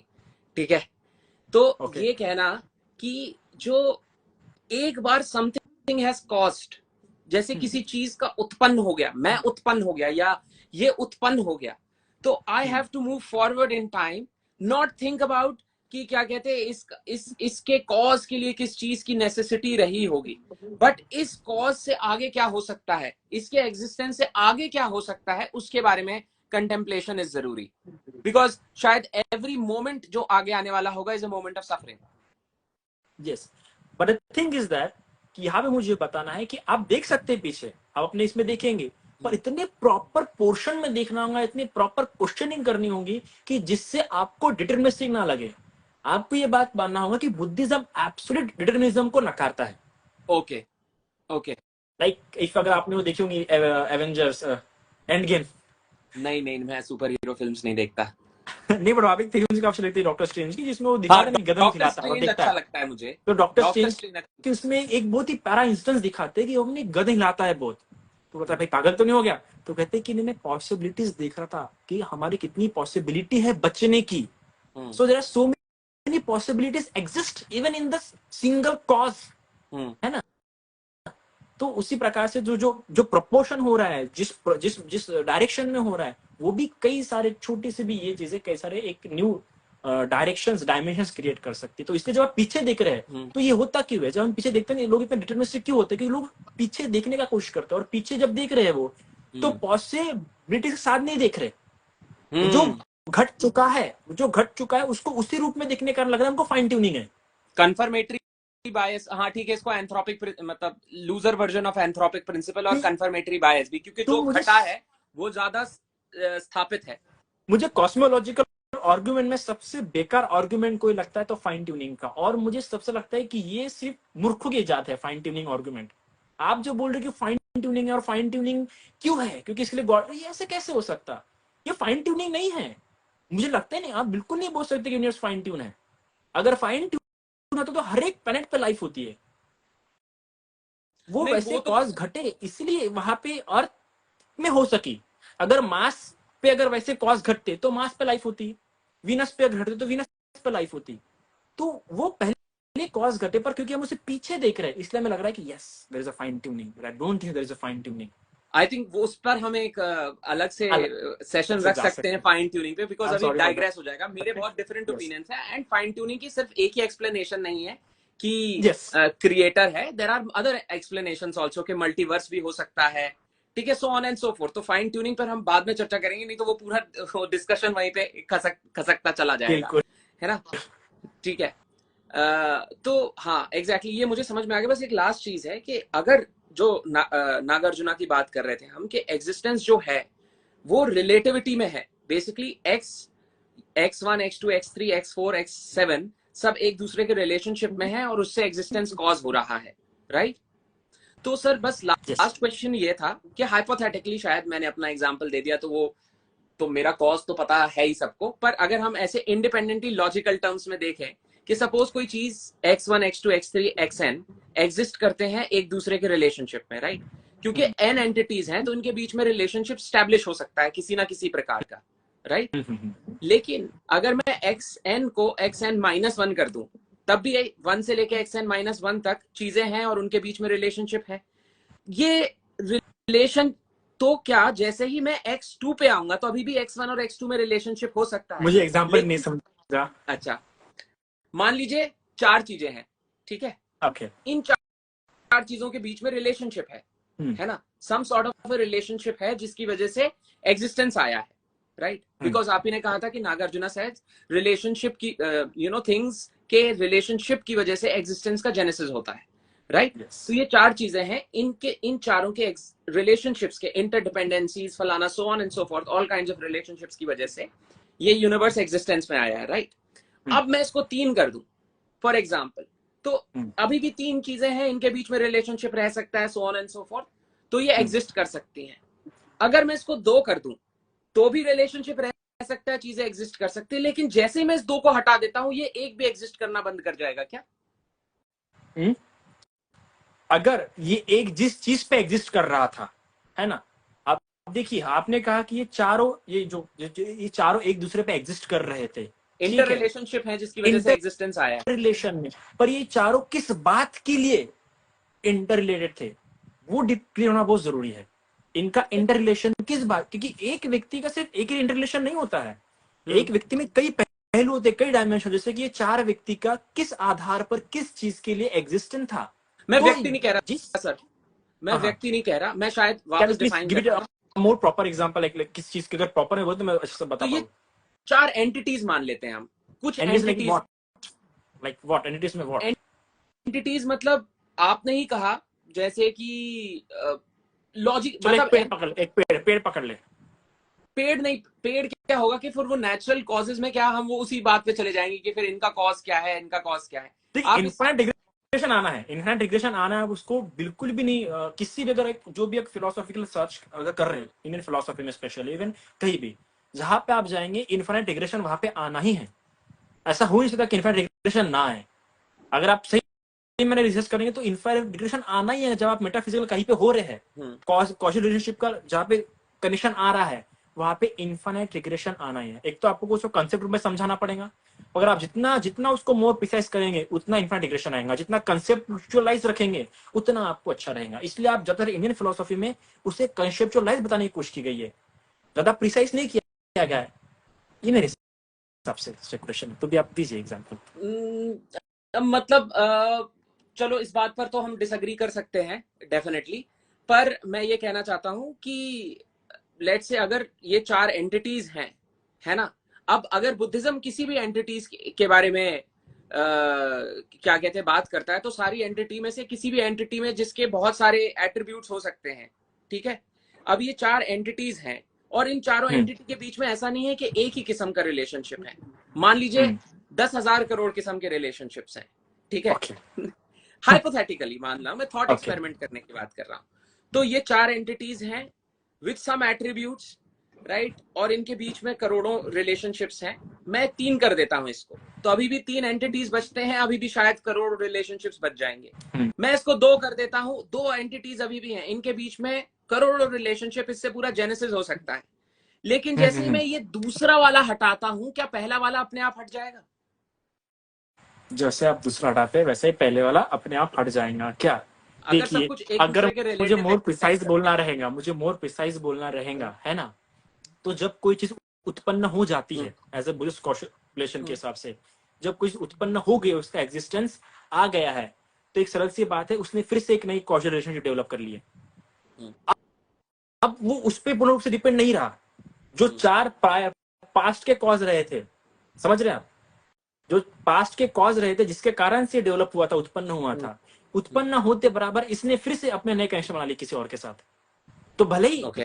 अभी ये सिर्फ उस पर निर्भर करती है, पास्ट हो गया उसका, अभी और जो पास्ट बीत चुका है, इसका एक्सपीरियंस बीत चुका है, अभी इसका रिलेशन पूरा उसके साथ नहीं है, अभी इसका अस्तित्व में आने के बाद इसका रिलेशन और चीजों के साथ भी बन गया है।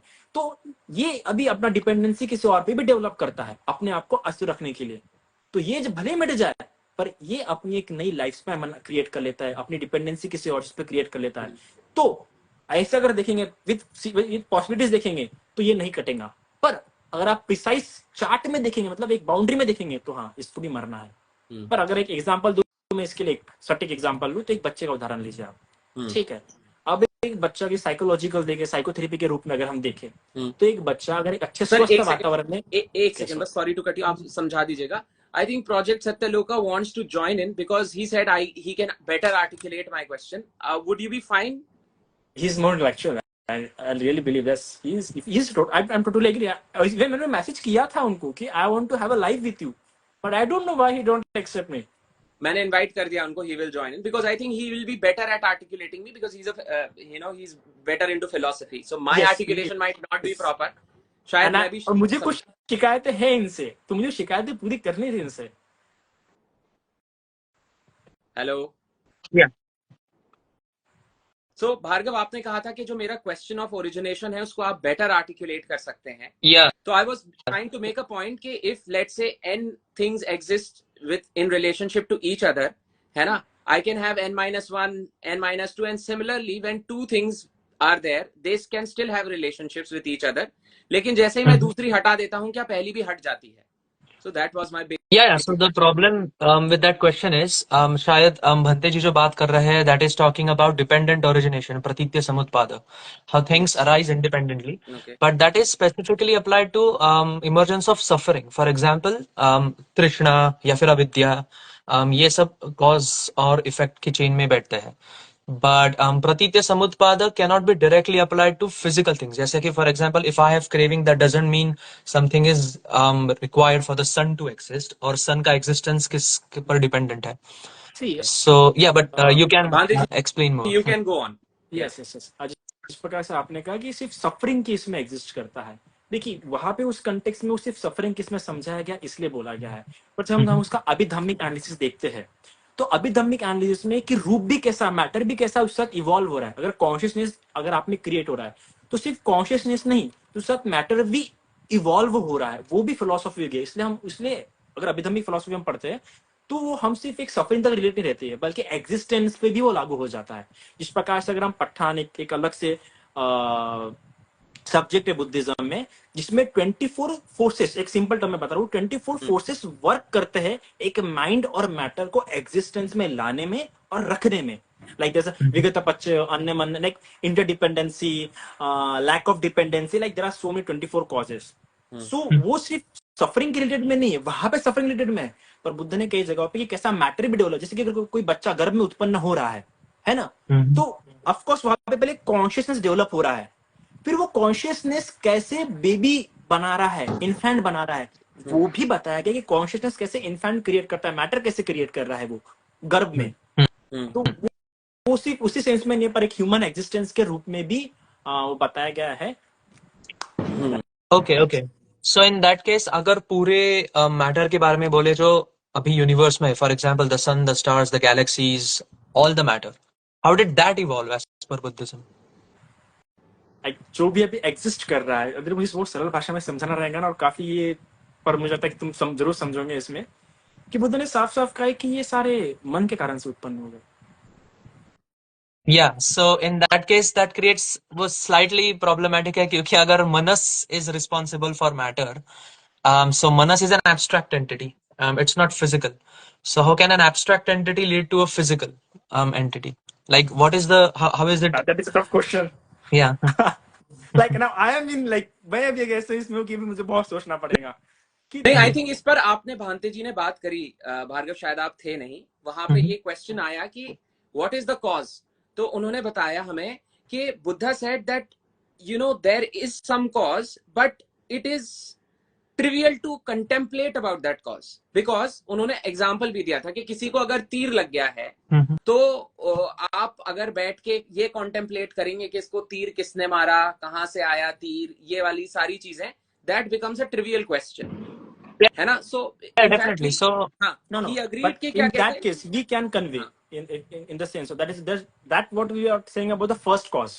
That example is for the first cause. If you are finding the first cause, like the first mover, and first mover, first cause के इसमें देखोगे तो we are not we can't give the answer about that. But Okay. if you are saying how the sun is taking place or how it's existing or how it existed, so yeah, we have answer. But we have to think a lot because we have to use the modern language with modern terminology. So हाँ उसमें जवाब मिलेगा, पर कैसे उसमें और research करनी पड़ेगी और सोचना पड़ेगा. But yeah, we have an answer for I that. think this is a quote We have an from answer for that. I think this is a quote from Buddha only. The moon only exists if you look at the moon. Am I right? No, we can't say. It also exists. It objectively exists. We believe that it objectively exists. But it comes into exist. That is उसका उसमें कहीं ना कहीं आपकी इच्छा का भी role था सूर्य को आने में, उसके अस्तित्व में आने में. yeah, so basically if there is a mind involved in creation, तो जैसे कि मनस से अगर मैटर आया है, so that is what I was confused about कि abstract entity से physical entity existence में कैसे आ सकता है. Like for example, if I have a mind, I cannot create something physical unless matter exists independently.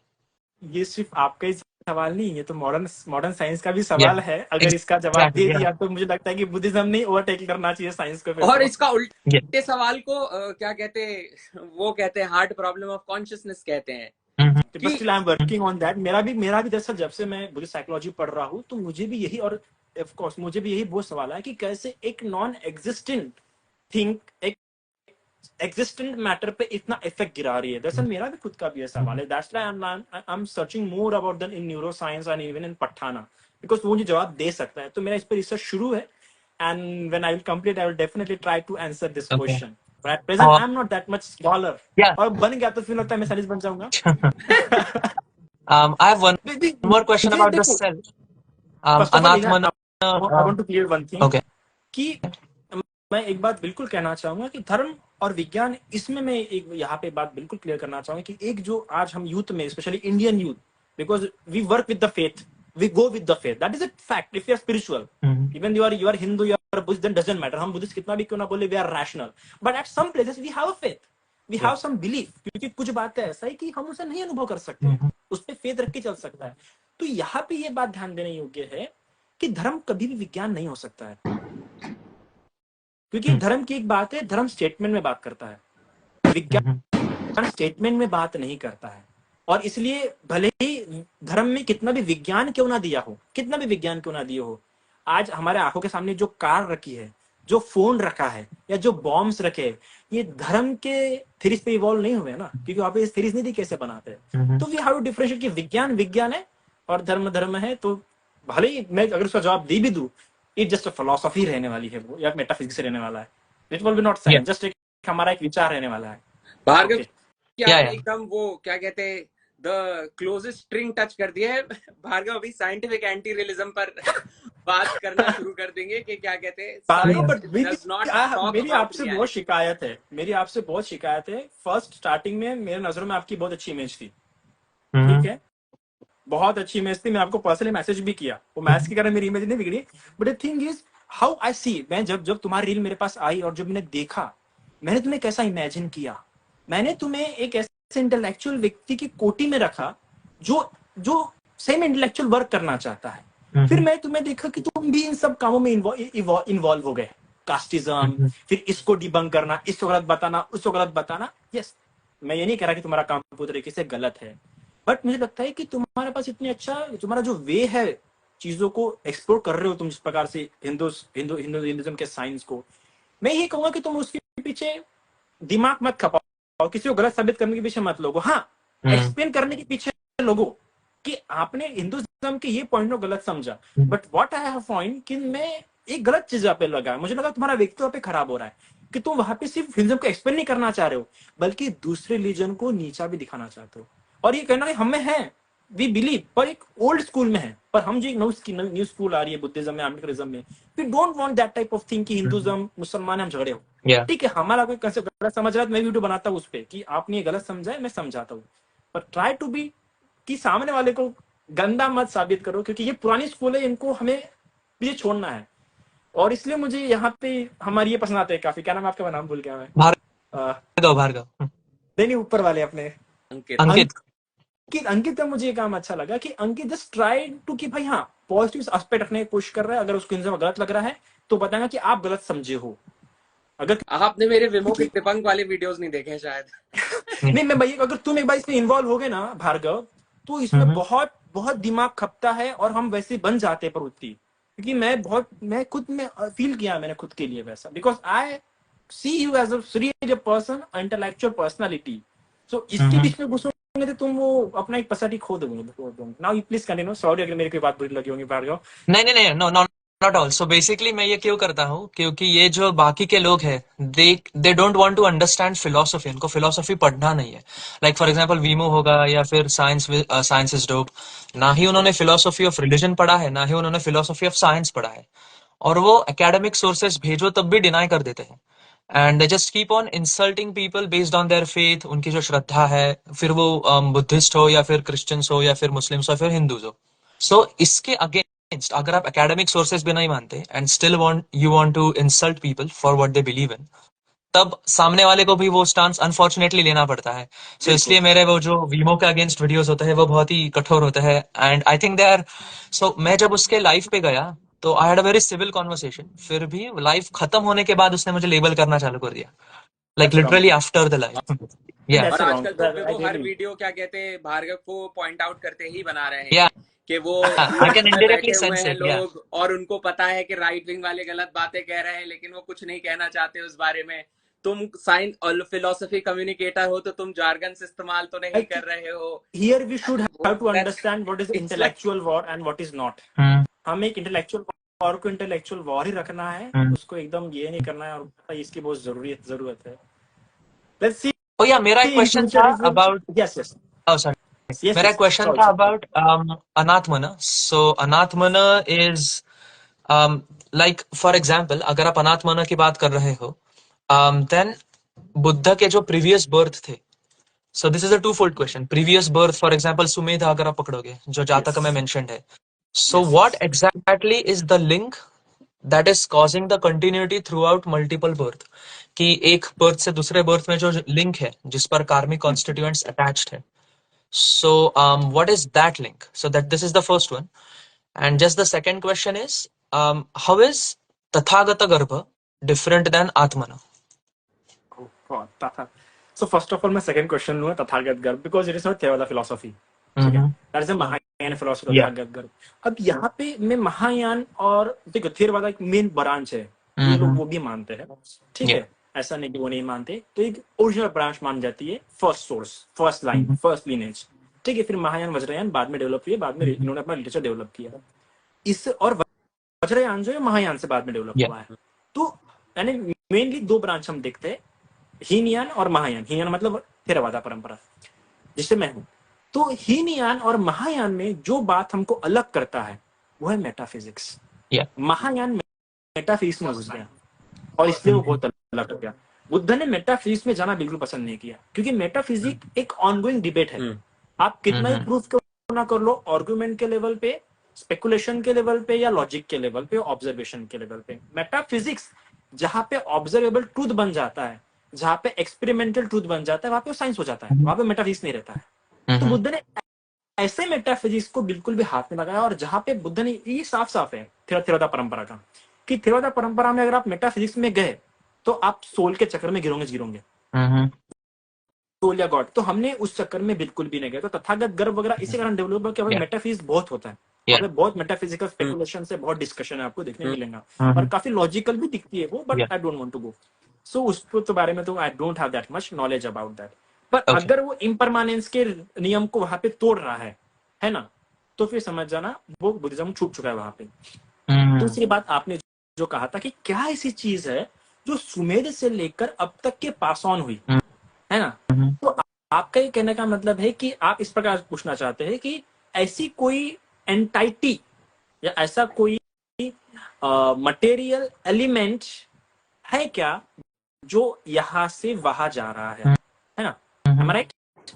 मैं इसके लिए बोलूंगा एक बार आप कभी मौका जरूर ब्रह्म जाल सुक्ता पढ़िएगा, विद कमेंट्री पढ़ेंगे तो और अच्छा रहेगा। उसमें बहुत एक्सप्लेन किया है कि कैसे भारत में इतने सारे उस समय, क्योंकि हम देखते हैं कि उस समय 62 पंडित थे, 62 फिलोसॉफिस्ट थे जो इस चीज को अलग अलग तरीके से, मतलब आज जितने भी हम देख रहे हैं, वो कहते हैं ना अपने मैक्स बोलर या कौन है, वो कहते हैं ना कि इंडिया में ऐसा कुछ नहीं है जो आपको नहीं मिलेगा।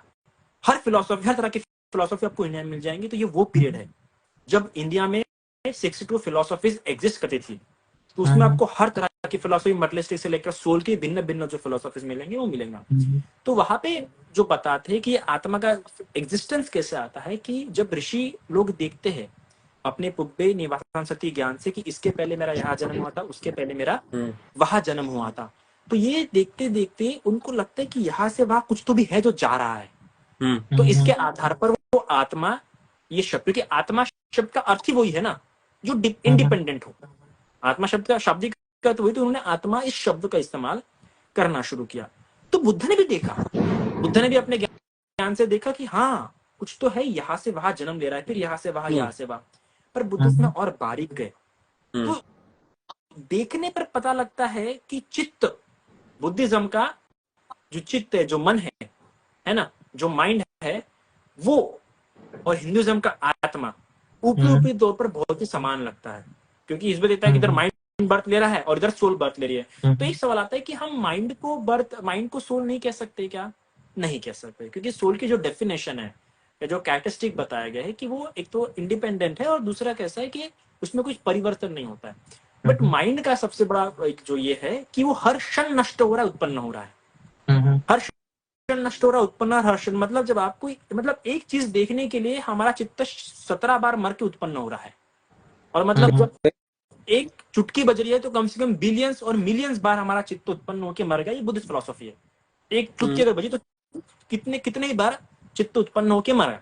और दूसरी बात बुद्धिस्ट कॉन्शियसनेस की ये है कि एक समय आप एक ही चीज कर पाओगे, एक तो देखोगे, सुनोगे। आपको लग रहा है कि आप साथ में सुन रहे हैं, पर ये फोर्स इतनी फास्ट है कि पहले आप देख रहे हैं, फिर सुन रहे हैं, तो पहले सुन रहे फिर देख रहे हैं, ऐसा कुछ हो रहा है इसमें एक यूनिफॉर्मिटी और ऑर्डर नहीं होता है। तो हम जब कहते हैं चित्त, जो माइंड होता है, वो माइंड जो है ना यहां से वहां उत्पन्न हो रहा है। बट माइंड हर क्षण, इवन इसी बॉडी में मेरा माइंड वो माइंड नहीं है जो एक क्षण पहले था।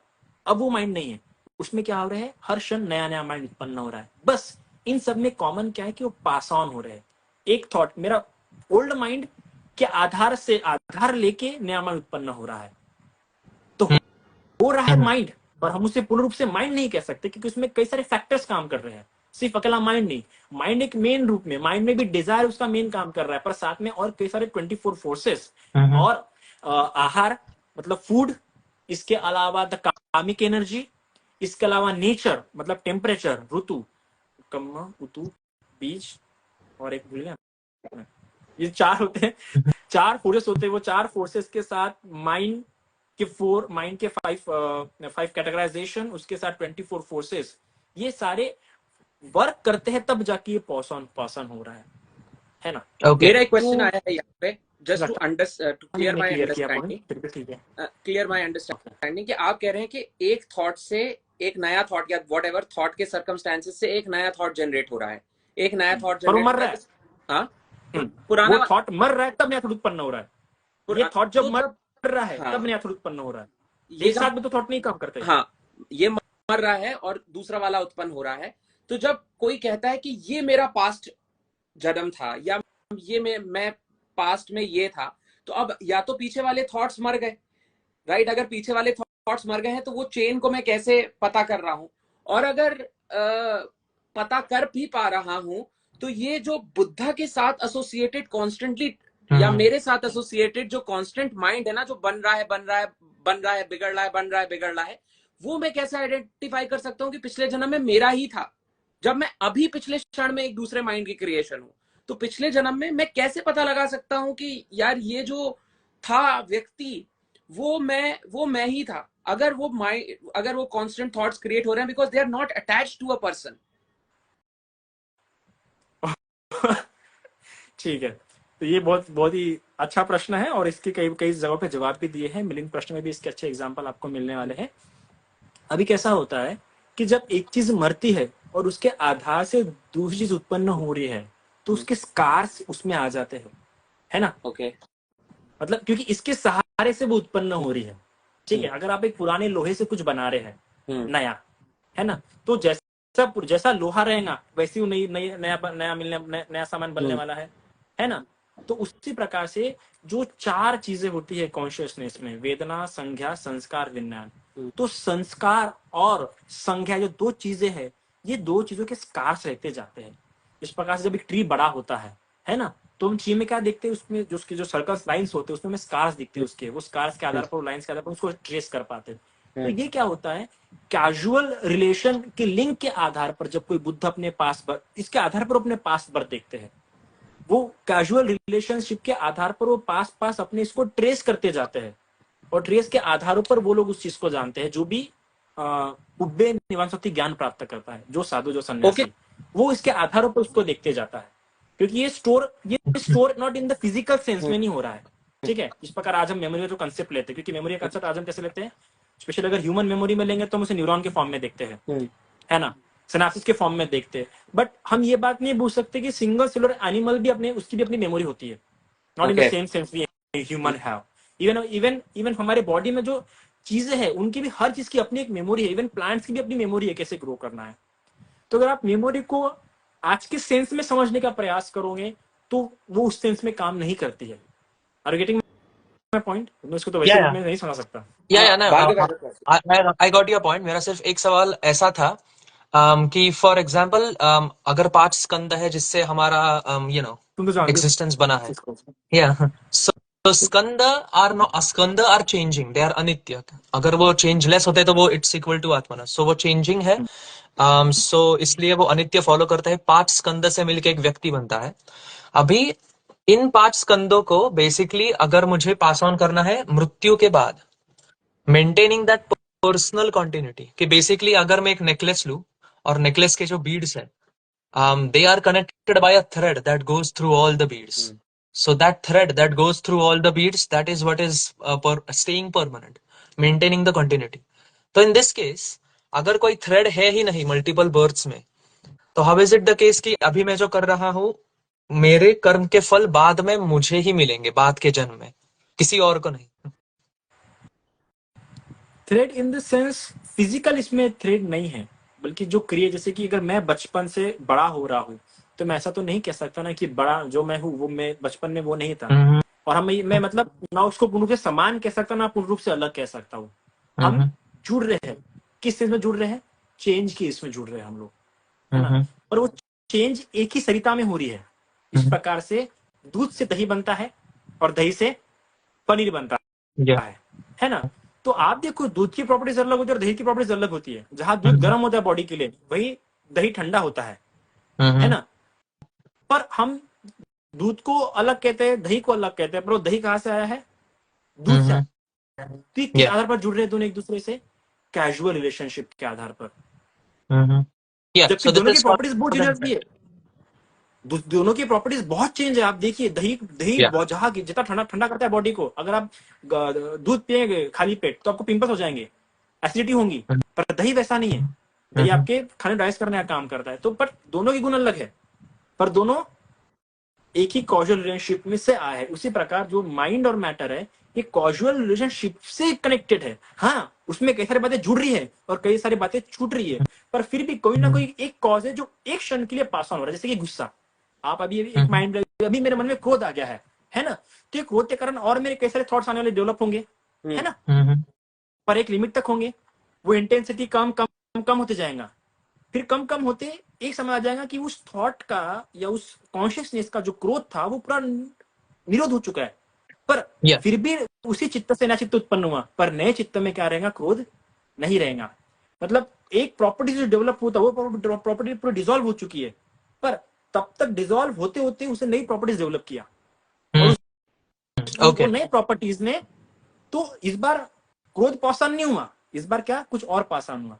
तो ऐसा है कि एक ही हमेशा पास ऑन नहीं होती रहती है। तो Yeah. समय की जिस प्रकार इन्होंने बहुत प्यारा एग्जांपल पूछा था मुझे कि समझ जाओ बोले 4 लोग हैं और 4 लोग समझ जाओ इंटरकनेक्टेड है और इंटरडिपेंडेंसी के कारण एग्जिस्ट कर रहे हैं। अब समझ जाओ 3 लोग क्या हो गए, नष्ट हो गए, तो इसकी भी डिपेंडेंसी नष्ट हो जाएंगी क्या? नहीं, क्योंकि ये पास्ट, ये जब ये डेवलप, देखो जब डेवलप होने का था, जब ये उत्पन्न होने का था, तब ये कॉज प्रेजेंट थे, ते इन द ऑनगोइंग थे, ये प्रेजेंट कंटिन्यूअस थे, है ना। पर जैसे ही ये डेवलप हो गया है, ये कॉज प्रेजेंट कंटिन्यूअस नहीं रहे, ये कॉज पास्ट हो गया है। और क्योंकि ये प्रेजेंट हो गया, अब ये प्रेजेंट कंटिन्यूअस हो गया, तो ये प्रेजेंट कंटिन्यूअस रहते हुए इसने भी फिर से कई नई लोग रिलेशन बना दिए है।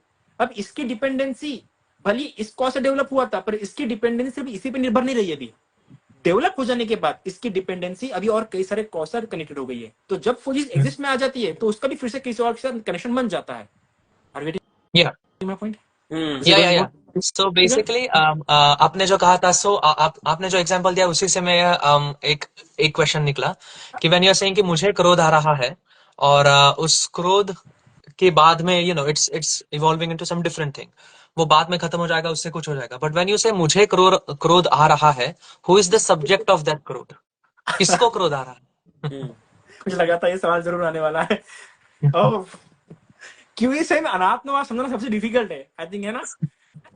अब मैं एक बार पूछना चाहूंगा, अगर हमने सोल को एक्सेप्ट कर रहे तो सब आसान बन जाएगी ना फिलोसॉफी, है ना। अगर सोल को एक्सेप्ट कर लिए, मतलब ये 2 फिलोसॉफी सबसे बेस्ट चीज फिलोसॉफी। आप गॉड को एक्सेप्ट कर लो, सोल को एक्सेप्ट कर लो, पता झंझट की रहेगी नहीं बात। पर जहां पे अनात्मवाद आ गया, बहुत एक्सप्लेन करना पड़ता है। ओके, सो आपका सवाल ये था कि ये कौन एक्सपीरियंस कर रहा है। दरअसल सबसे पहली बात जो हमने, फिर से 5 कंधों पे आना पड़ेगा हमें, क्योंकि आखिर में बुद्ध ने उसी में ला के सब कुछ रख दिया है। तो भी जो 5 स्कंद है, उसमें जो वेदना, संज्ञा, संस्कार, विज्ञान, हर एक का अपना फंक्शन है। भले साथ में वर्क कर रहे हैं, पर इनका क्या है, अपना फंक्शन है, ठीक है ना। अब फॉर एग्जाम्पल कि अब हम कहते कि मैं देखता हूं, हम इस प्रकार की जो लैंग्वेज है ना, कन्वेंशनल लैंग्वेज इस्तेमाल करते कि मैं देखता हूं। पर बुद्धिज्म में हम ऐसा नहीं कहते कि मैं देखूंगा। अगर हमें प्रॉपर लैंग्वेज इस्तेमाल करनी है तो हम क्या कहेंगे, आंख से देखा जा रहा है। अब कैसे, सिर्फ आंख खोलने से मैं देख नहीं सकता, है ना। सबसे पहले सामने में ऑब्जेक्ट होना चाहिए। चलो सामने में ऑब्जेक्ट है, मेरे पास आंख भी है, पर अंधेरा है, तो मैं देख पाऊंगा। दूसरा करना चाहिए, स्पर्श होना चाहिए, टच होना चाहिए। ओके, तो उसके लिए क्या लगेंगे, लाइट लगेंगे, ठीक है। तो लाइट जब रिफ्लेक्ट उस पे होके मेरे रेटिना पे गिरती है, तब जाके क्या होगा, दिखेगा, एक इमेज क्रिएट होगी। अब इमेज क्रिएट हो गई, दैट्स अ कॉन्शियसनेस, ठीक है। अब इस कॉन्शियसनेस को परसेप्शन द्वारा जाना जा रहा है, ठीक है। परसेप्शन द्वारा जाना जा रहा है, संस्कार द्वारा रिएक्ट किया जा रहा है, और वेदना द्वारा फील किया जा रहा है। तो इसमें एंटाइटी नहीं, हर एक जो जो जो जो जो 5 स्कंद है, वो 5 स्कंद का अपने function by his own power, वो उसके रेफरेंस में वो एक्शन द्वारा हो रही है। अगर कॉन्शियसनेस है तो कॉन्शियसनेस क्या कर रही है, कॉन्शियसनेस सिर्फ जानता है ना। तो कॉन्शियसनेस जो कि 5 स्कंद एक साथ होते हैं, ऐसा नहीं एक के बाद एक काम है, तो इसे एक के बाद एक एक्सप्लेन किया है। पर ये 5 स्कंद एक साथ होते, एक साथ होने के कारण से, ये एक साथ वर्किंग के भाव से हमें ऐसा भास क्रिएट होता है कि मैं देख रहा हूं। पर देख तो कौन रहा है, चक्षु विज्ञान, आई कॉन्शियसनेस। फील कौन कर रहा है, वेदना, चक्षु वेदना। परसीव कौन कर रहा है, चक्षु संज्ञा, है ना। फिर यहां से मरने के बाद बुद्ध क्या कहते हैं कि यहां से मरने के बाद आई कॉन्शियस, फिर यहां से मरने के बाद यह उत्पन्न होता है, इसलिए आपकी हार्ट बीट भी बढ़ती है, जिसे हम हृदय वत्थु कहते हैं। तो एक बहुत ही एनालॉजिकल, एक बहुत है, इसको बहुत हमें इसका बेसिक भी कुछ क्लियर करना पड़ता है। तो बुद्धिज्म में क्या होता है कि क्योंकि अगर आंख नहीं होंगी तो मैं देख पाऊंगा क्या, नहीं, आंख होंगी, फिर सिर्फ आंख के होने से मैं देख पाऊंगा क्या, नहीं, लाइट भी होनी चाहिए। चलो आंख भी है, लाइट भी है, ऑब्जेक्ट भी है, पर यहां सेंसिटिविटी नहीं है, तो मैं देख पाऊंगा क्या। तो सेंसिटिविटी होना भी आवश्यक है वहां पे। उसी प्रकार पैरालिसिस कह रहे हैं, कई सारे लोग जो होते हैं, टच तो होता है बॉडी को, पर वो फील कर पाते क्या, क्योंकि सेंसिटिविटी नहीं है। तो वो सारे एक साथ आके वो आभास क्रिएट, जैसे कि एक पंखे ऐसे स्टेबल देखोगे तो 3 दिखेंगे पंखे, पर बहुत फास्ट घूमता लगता है कुछ भी नहीं तो एक ही पंखा है। तो वैसी वाली ये बात हो जाती है यहाँ पे। ये सारे की working, get it, did you get it? Yeah, so definitely. So I think think Bhante ji जो कह रहे हैं, they are talking about आयातना, sense basis and sense organs और sense consciousness link. 18 तरह के आयातना है और skandhas are basically function of ayatana See, and if you ayatanas want are to basically understand this whole entity, okay, so you have to understand 201 ideas of mm-hmm. Buddhism. yeah 201 ideas है और ये पूरा phenomenological है. mm-hmm. ठीक है. Buddhism is all about the phenomena. Buddhism is like, अगर Buddhism का mind matter पढ़ रहे हैं तो आपको कॉग्निटिव फंक्शनिंग को ठीक प्रकार समझना होगा उसको और फेनोमेना को समझना होगा, है ना. ये बुद्धिज्म ने इस पूरे फेनोमेना को 201 कैटेगरीज में क्या किया है, बांटा है. उसको जब आप समझ जाओगे तब हो जाएगा कि एंटाइटी कैसे क्रिएट होती है और क्यों हमें ऐसा फील होता है कि मैं ऑब्जर्व कर रहा हूँ. yeah basically yeah मुझे ये पता था because I read the metaphysics, so उसमें मुझे ये पता था कि स्कंद और आयातना होते हैं और इससे एक सेल्फ का आभास होता है, मतलब फॉल्स प्रोजेक्शन आता है कि there is a self, because हमें लगता है कि मैं खा रहा हूँ, मैं पी रहा हूँ, मैं देख रहा हूँ, but Buddha try to explain it कि स्कंद है और आयातना है. बट अगर ये सब एग्जिस्टेंस में है जब तक मेरी बॉडी एग्जिस्टेंस में है, अभी जब मैं मर जाता हूँ और मरने के बाद मेरा जब पुनर्जन्म हो जाता है, so what is the link that connects my this जन्म टू द नेक्स्ट जन्म कार्मिकली. Here I want to clear one point. See, your body has a different lifespan. Yeah. In your body, there's one force, we call it Jivit Indriya. That's a material, like materialistic energy or the force is working on, and the mind is different. Mind is working on your karmic matter or the karmic energy. Like different so much. क्या कितना कुछ देके रखा कभी कभार लगता है.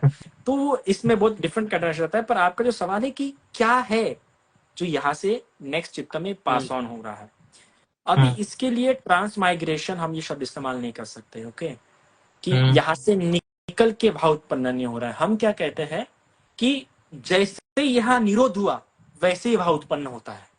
इस बात को समझिए, शब्दों को बहुत समझना बहुत जरूरी है. निकलता नहीं है यहाँ से, निकल के कई बार अंतराभाव को नहीं मानते बीच के. ये महायान में वज्राधार मान जाता है, इसलिए हम उसको उतना नहीं देते हैं. हम अंतराभाव को नहीं मानते. जैसे यहाँ निरोध हो गया वैसे क्या होता है, वहां पे उत्पन्न हो जाता. एक क्षण का भी अंतर नहीं होता यहाँ से वहां जन्म लेने. आप इसे क्वांटम एंटेंगलमेंट के रूप में समझ सकते हैं, but not a proper example. Quantum is not proper example for this. Okay, पर ये जैसे ही आप निरोध वैसे उत्पन्न होता है. एक प्रश्न प्यारा पूछा गया प्रश्न में यहाँ पे उस बुक में कि बोलते राजा मिनांडर कहते हैं भंते नागसेन से कि भंते आप लोग कहते हैं, आप बौद्ध लोग कहते हैं कि चित्त जैसे मरता वैसे उत्पन्न होता, उसके बीच में कोई गैप नहीं होता, चाहे वो कहीं भी क्यों ना हो, इधर श्रीलंका में हो या उधर वेस्ट में हो, अमेरिका में हो.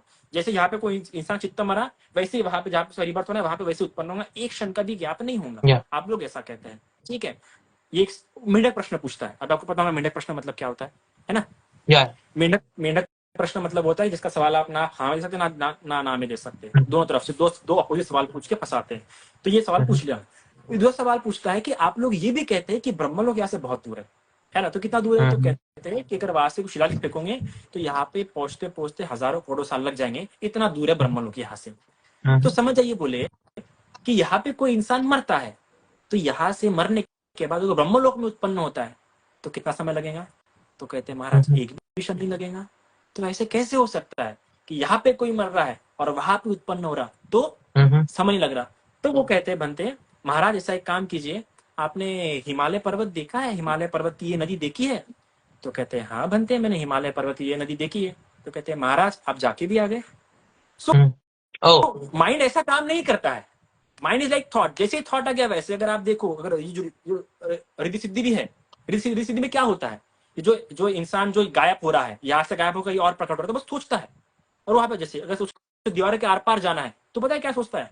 जिसको भी रिद्धि प्राप्त हुई है कि मुझे दीवारों के आर पार जाना है, वो मन में सिर्फ इतना सोचता है कि ये दीवार मेरे लिए सुरंग बन जाए, तो सुरंग बन जाए. पार्टिकल इस प्रकार से गैप बना देते हैं कि वो आर पार. इवन जो सिद्धि प्राप्त होता है उसको भी पता नहीं होता है कि वो कैसे दीवारों के आर पार जा रहा है. वो बस सोचता है कि मुझे दीवारों के आर पार जाना है, यहाँ पे रास्ता बन जाए, तो वो आर पार हो जाता है. वो वैसा सोच रहा है. तो वो सब माइंड अपने आप इस पे वो काम कर रहा है, अपने इस प्रकार से वो क्वांटम लेवल पे वर्क हो रहा है. तो मैकेनिज्म तो उनको भी नहीं पता था जो जिनको सिद्धि प्राप्त की है कि ये कैसे हो रहा है. सिर्फ उनको पता, सिर्फ ऐसा बोल जैसे कि बाहे एग्जांपल दिया बुद्धिज्म में ऐसा कि अगर कोई यहाँ से गायब होकर कोई और पकड़ होता है तो कोई इंसान बाहे बंद करके खोल देता है वैसे ही यहाँ से गायब होके कहीं और उत्पन्न होने समान उसकी बात होती है। तो ये ओके माइंड पे जब हम कहते हैं तो ये है कि वो बस यहाँ से वहां उत्पन्न हो जाता है, एंटेंगलमेंट के कारण आप बोल सकते हैं हल्के हल्का, नॉट इन द सटीक ओके। सेंस। सो बेसिकली अगर अगर आज एक इंसान आज इधर मर जाता है और instantly there is a reincarnation, so in that case ये कैसे इंश्योर नॉट होगा कि ए ने जो कर्म किए। Reincarnation, not a proper word, we use mostly relinking. Relinking हम ओके शब्द इस्तेमाल करते हैं इंग्लिश में, और हिंदी में हम लोग पटी संधि ये ओके शब्द इस्तेमाल करते हैं। मतलब एक हाँ। क्वेश्चन ओके मेरा ओके था भार्गव, ये थोड़ा और सा एक शब्द है पुनर्जन्म, जैसे कि आप लोग पुनर्जन्म इस्तेमाल करते हैं, हम लोग पुनर्भव, पुनर्भव या शब्द भवा या मत- इस्तेमाल करते हैं, मतलब क्योंकि वो भव में जब हो रहा है वो सब। हाँ मतलब कोई मर रहा है तो उसका जो चित्त था वो लास्ट मोमेंट का चित्त ही तो ट्रू है, बाकी उसके पहले तो सिर्फ कारण थे उस लास्ट थॉट पे, क्योंकि माइंड तो कॉन्स्टेंटली इवॉल्विंग है। तो जो लास्ट थॉट था वो थॉट रीजेनरेट हो रहा है, या उस थॉट से एक नया थॉट बना जिसके अंदर वो संज्ञा थी वो रीजेनरेट हो रहा है। शाबाश आई लाइक दैट, बहुत अच्छे समझे आप। हाँ, वो थॉट से वही थॉट जन्म नहीं ले रहा है हाँ, दोबारा। जो लास्ट जो थॉट, इस बुद्धिज्म में कहा जाता है कि ये मरने के बाद कहाँ उत्पन्न होना ये बताना बहुत कठिन है, ये सिर्फ मरते समय का चित्त क्या था उसका वो बताएगा कि वो कहाँ उत्पन्न होगा। हम उसके गति के आधार पर, उसके वे ऑफ कैरेक्टरिस्टिक के आधार पर बता सकते हैं कि मरने के बाद कहाँ उत्पन्न होगा, पर फिर भी एट अ लास्ट पॉइंट पे बता सकते हैं कि वो कहाँ पे उत्पन्न होगा, क्योंकि मरते समय जो चित्त रहेगा उसके आधार पर तय होगा क्या होगा। और जब वो चित्त मरेगा और दूसरी जगह जो चित्त उत्पन्न होगा दूसरा रहेगा, वो ये नहीं रहेगा, इस कारण से वो दूसरी चित्त उत्पन्न हुआ है। इससे कहते हैं ओके त्रिचि सो चित्त, और बेसिकली इसे कहते हैं परिसंधि चित्त। बेसिकली अलय विज्ञान जो बाद में बात की है विज्ञानवाद में ये अलय महायान का विज्ञान। कंसेप्ट है और हम इसको नहीं मानते, मैं इसको नहीं मानता। श्वेत चेतना परंपरा आलय विज्ञान को कंसेप्ट को नहीं मानती, क्योंकि वो बहुत ही मटलिस्टिक प्रतीत होती है, बहुत ही इंडिपेंडेंट प्रतीत होती है। ये जो गैप्स है, इन गैप्स को भरने के लिए आलय विज्ञान महायान ने डेवलप किया है। इवन या कई कई देखो हर फिलोसफी में समय के हिसाब से ऐसे कैसे गैप्स हमें दिखती है, क्यूरियोसिटी, और वो उसको भरने के लिए फिर हमें कई सारे, तो ये कंसेप्ट बाद में डेवलप हुआ है आलय विज्ञान। हमने इस ओके। कंसेप्ट परंपरा इसे डेवलप नहीं किया। ओ इन दैट केस अगर फिर आप कहते हो कि मरने का इंस्टेंट का जो चित्त है दैट चित्त इज एक क्षण में वो चित्त का पुनर्भव होता है। सो इन दैट केस मरने के बाद वो चित्त एग्जिस्ट कैसे कर सकता है, like if consciousness arises from the सबसे ब्रेन। पहली बात, मरने का एग्जिस्ट नहीं कर रहा ना वो, बीच में कुछ नहीं है ओके ना। आप ये बात देखिए, मरने का ओके एग्जिस्ट नहीं कर रहा है वो चित्त उस बॉडी में मरा है ना। पर एट द लास्ट सेंस, जैसे नहीं झटका होता है, झटका नहीं, किसी की एग्जांपल समझा नहीं, I am not good in example. Okay जैसे कि जब जब वो, क्योंकि उसके अनुभव लगता है ना, अब हम इतने यंग है, कहाँ इतना अनुभव लाए आप। सो इन द सेंस कि कैसा होता है कि आपको पता है गाड़ी चलाते, गाड़ी जब गाड़ी का पेट्रोल खत्म होता है या तो हम चौक पे चलाते हैं ना उसको, तो भी या जब आखिरी में जो होता है तो एकदम दच के दे के चलती है ना। आखिरी में देखिए, आखिरी में से दच के दे के चलती है। तो उसी प्रकार जब चित्त आखिर से मर रहा होता है तो वो एक पोटेंशियल में होता है होल्ड, कि अब तक लाइफ जितनी भी एनर्जी जमा हुई है, चलो जो कर्म मिल गए उसका तो रिलीज हो गया, पर जो नहीं हुआ वो इस प्रकार की एनर्जी क्रिएट कर देती है कि वो जैसे ही वहां पे चित्त मर गया वैसे के उत्पन्न हो जाता है। मतलब चित्त मरा कहीं नहीं है, सिर्फ बॉडी मरी है, क्योंकि चित्त या तभी भी मर ही रहा है। आप देखिए चित्त तभी भी मर ही रहा है, जो माइंड अभी भी मर ही रहा है, कितने बार मरा, कितने उत्पन्न हुआ। तो चित्त के हिसाब से कुछ नहीं हो रहा है, बॉडी के हिसाब से लग रहा है हमें कि मर रहा है इंसान। चित्त तो अभी भी मर रहा है, चित्त तो अभी भी क्षण प्रतिक्षण मरते जा रहा है, तो उसके लिए कोई नई बात नहीं, बस एक ही हो रहा है कि एक बॉडी से दूसरे बॉडी में उत्पन्न हो जा रहा है। तो यहाँ पे जैसे निरोध हुआ, इस बार क्या हो रही है, बस बॉडी चेंज हो जा रही है, तो यहाँ से So मर के chitta वहां उत्पन्न is हो जाता है। okay. So not chitta is travelling, staying the same. Not travelling, Yeah, not chitta is staying the transmigration. same between the two. No, chitta is it dying. Certain qualities of the previous chitta is getting transmigrated into the other chitta. Not transmigrated but हाँ, still yes, we can मतलब use getting that word. transferred. तो चित्त Okay, मर okay. रहा है, वही चित्त देखो Yeah, याद yeah. रखना है कि वो चित्त नहीं, वो चित्त उत्पन्न नहीं हो रहा, वो चित्त मरा तो उस चित्त ने नया फोर्स डेवलप कर दिया, मतलब मैं Yeah, एक वो definitely. उत्पन्न हो एनालॉजी इसको देना चाहूंगा, क्योंकि वो भांदे जी क्या कहते हैं कि आप एक कमरा ले लीजिए, ठीक है, और उस पे ना क्या कहते हैं, एक बॉल है, एक बॉल की सीरीज लगी हुई है और आखिरी वाली बॉल में बहुत सारा पेंट लगा हुआ है, ठीक है। अब वो ऐसे ऐसे तो ऐसे घूम घूम के आ रही है, तो हर बार ये बॉल घूमती है, दूसरी बॉल को अपना कलर देती है, तीसरी बॉल को अपना कलर देती है। अब क्या होता है कि जो लास्ट बॉल है ना, वो बस दरवाजे के बाहर खड़ी हुई है और वो दूसरे कमरे में चली गई है, और वहां पे क्या कहते हैं, फिर वो बॉल का चक्कर शुरू हो गया है। तो इट्स एग्जाम्पल काफी अच्छा। Just a movement from one room to another, which या हाँ, डेफिनेटली। सो तो ये आई मुझे थिंक ऐसा कुछ है। या दैट आई अंडरस्टूड, क्योंकि पतिच्चा समुपदा भी इस पर ही बेस्ड है। द पॉइंट इज, एक कार्मिक कॉन्स्टिट्यूएंट दूसरे, मतलब अगर इस व्यक्ति ने ये कर्म किए हैं, सो उस व्यक्ति के कार्मिक कॉन्स्टिट्यूएंट्स किसको अटैच होते हैं, सच दैट उन्हें बाद के जन्म में उसके फल मिलेंगे। So who is the subject that holds the karmic constituents So who from one is the birth to the subject? Next? Why this who is coming again and again? Can you leave that who? No, Okay, because so if you are saying कि मैं जो कर्म करता हूँ उसके consequences होंगे, और वो कॉन्सिक्वेंसेस कोई भी रैंडमली नहीं ये फेस कर सकता। मेरे कॉन्सिक्वेंसेस मुझे ही फेस करने पड़ेंगे, मेरे कर्म से जो आ रहे हैं। So definitely there is a subject who is performing the action and who is यहाँ पे गेटिंग एक द बात बहुत रिजल्ट्स। अच्छी हो जाती है, यहाँ पे एक बात बहुत ही अच्छी हो जाती है बुद्धिज्म में, कि बुद्धिज्म में 16 कैटेगराइजेशन है कर्म के। हम्म, 16 कैटेगराइजेशन जो टाइम, फंक्शनिंग, वेट के हिसाब से क्लासिफाइड करते हैं। बहुत ही अच्छा लगता है मुझे क्लासिफिकेशन। उसमें एक कर्म होता है अहोसी कर्म, जो समय के हिसाब से क्या हो जाता है, उसकी पावर कम हो जाती है और फल दे ही नहीं पाता है। तो ये भी होता है, जैसे मैंने पहले क्लियर किया था कि जब पास ऑन होते रहता है ना, तो पास ऑन जब हो रहा है, तो पास ऑन होते होते हुए भी वो एक समान नहीं है। ओके, आप याद रखिए, है जैसे कि स्पीड, एक बॉल हम फेंक रहे हैं, एक बॉल जब फेंक रहे तो कई बार दीवार से टकरा रहा है, तो दीवार से टकरा तो इस बॉल की स्पीड क्या हो रही है, कम कम की या होती जा रही है। वो स्पीड, वो मोशन हमेशा एक साथ नहीं है ना, वो कंसिस्टेंसी कहीं भी मौजूद नहीं है। जब एक बॉल थ्रो कर रहे तो कंसिस्टेंसी कहीं मौजूद नहीं है। तो उसी प्रकार जब एक से दूसरी चीज उत्पन्न हो रही है, तो उसका फोर्स क्या हो जा रहा है, कम होते जा रहा है। पर एक नई, एक बॉल जा रहा है तो दूसरे बॉल को टच कर जा रहा है, तो दूसरे बॉल को क्या कर रहा है, वो मोशन में ला रहा है। तो इसका पावर उसको कन्वर्ट नहीं हुआ है, पर इसके मोशन ने, इसके टच ने उसको मोशन दे दिया है। उसका अपना मोशन क्या हो गया, वहां पे शुरू हो गया है। तो इस सब में हम ऐसा कह सकते हैं कि कहीं एंटाइटी एक मौजूद है, पर फिर भी वो फोर्स हो रहा है। ओके, द फोर्स हाँ वो इज पता है। Going on.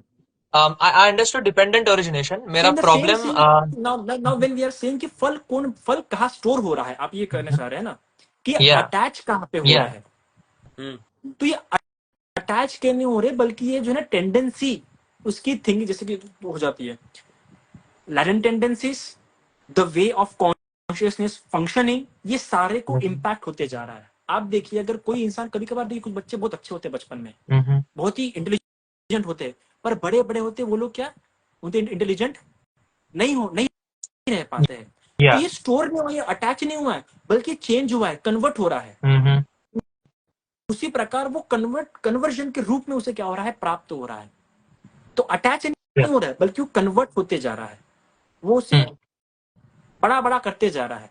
Are you getting my point, कि मैं क्या चाह रहा हूँ? या डेफिनेटली। लाइक फॉर एग्जांपल, मेरा एक सवाल दे दो कि अगर मैंने आज चोरी की, या फिर वर्स्ट केस सिनेरियो, मैंने अगर किसी का मर्डर कर दिया इधर, और अभी मुझे इस मर्डर का कॉन्सिक्वेंस, मैंने कर्म किया है, विकर्म किया है, this is not a good deed, गलत किया मैंने, तो अभी इसका जो रिजल्ट है वो मुझे इस लाइफ में अगर नहीं मिला, तो इसका मतलब नेक्स्ट लाइफ में तो मिलना चाहिए। Let so me give it a good how can categorisation of this. I be sure? या अभी ये समय के हिसाब से अगर कैटेगराइज करें तो 4 तरह के कर्म बनते हैं। एक होते हैं गुरु कर्म, दूसरा होता है अपरापर्य वेदना कर्म, तीसरा होता है दिट्टि धम्म वेदना कर्म, और चौथा होता है अहोसी कर्म। सबसे पहला कर्म गुरु कर्म होता है, जिसको करने के बाद आपको सबसे नरक जाना पड़ेगा बुद्धज्म के हिसाब से।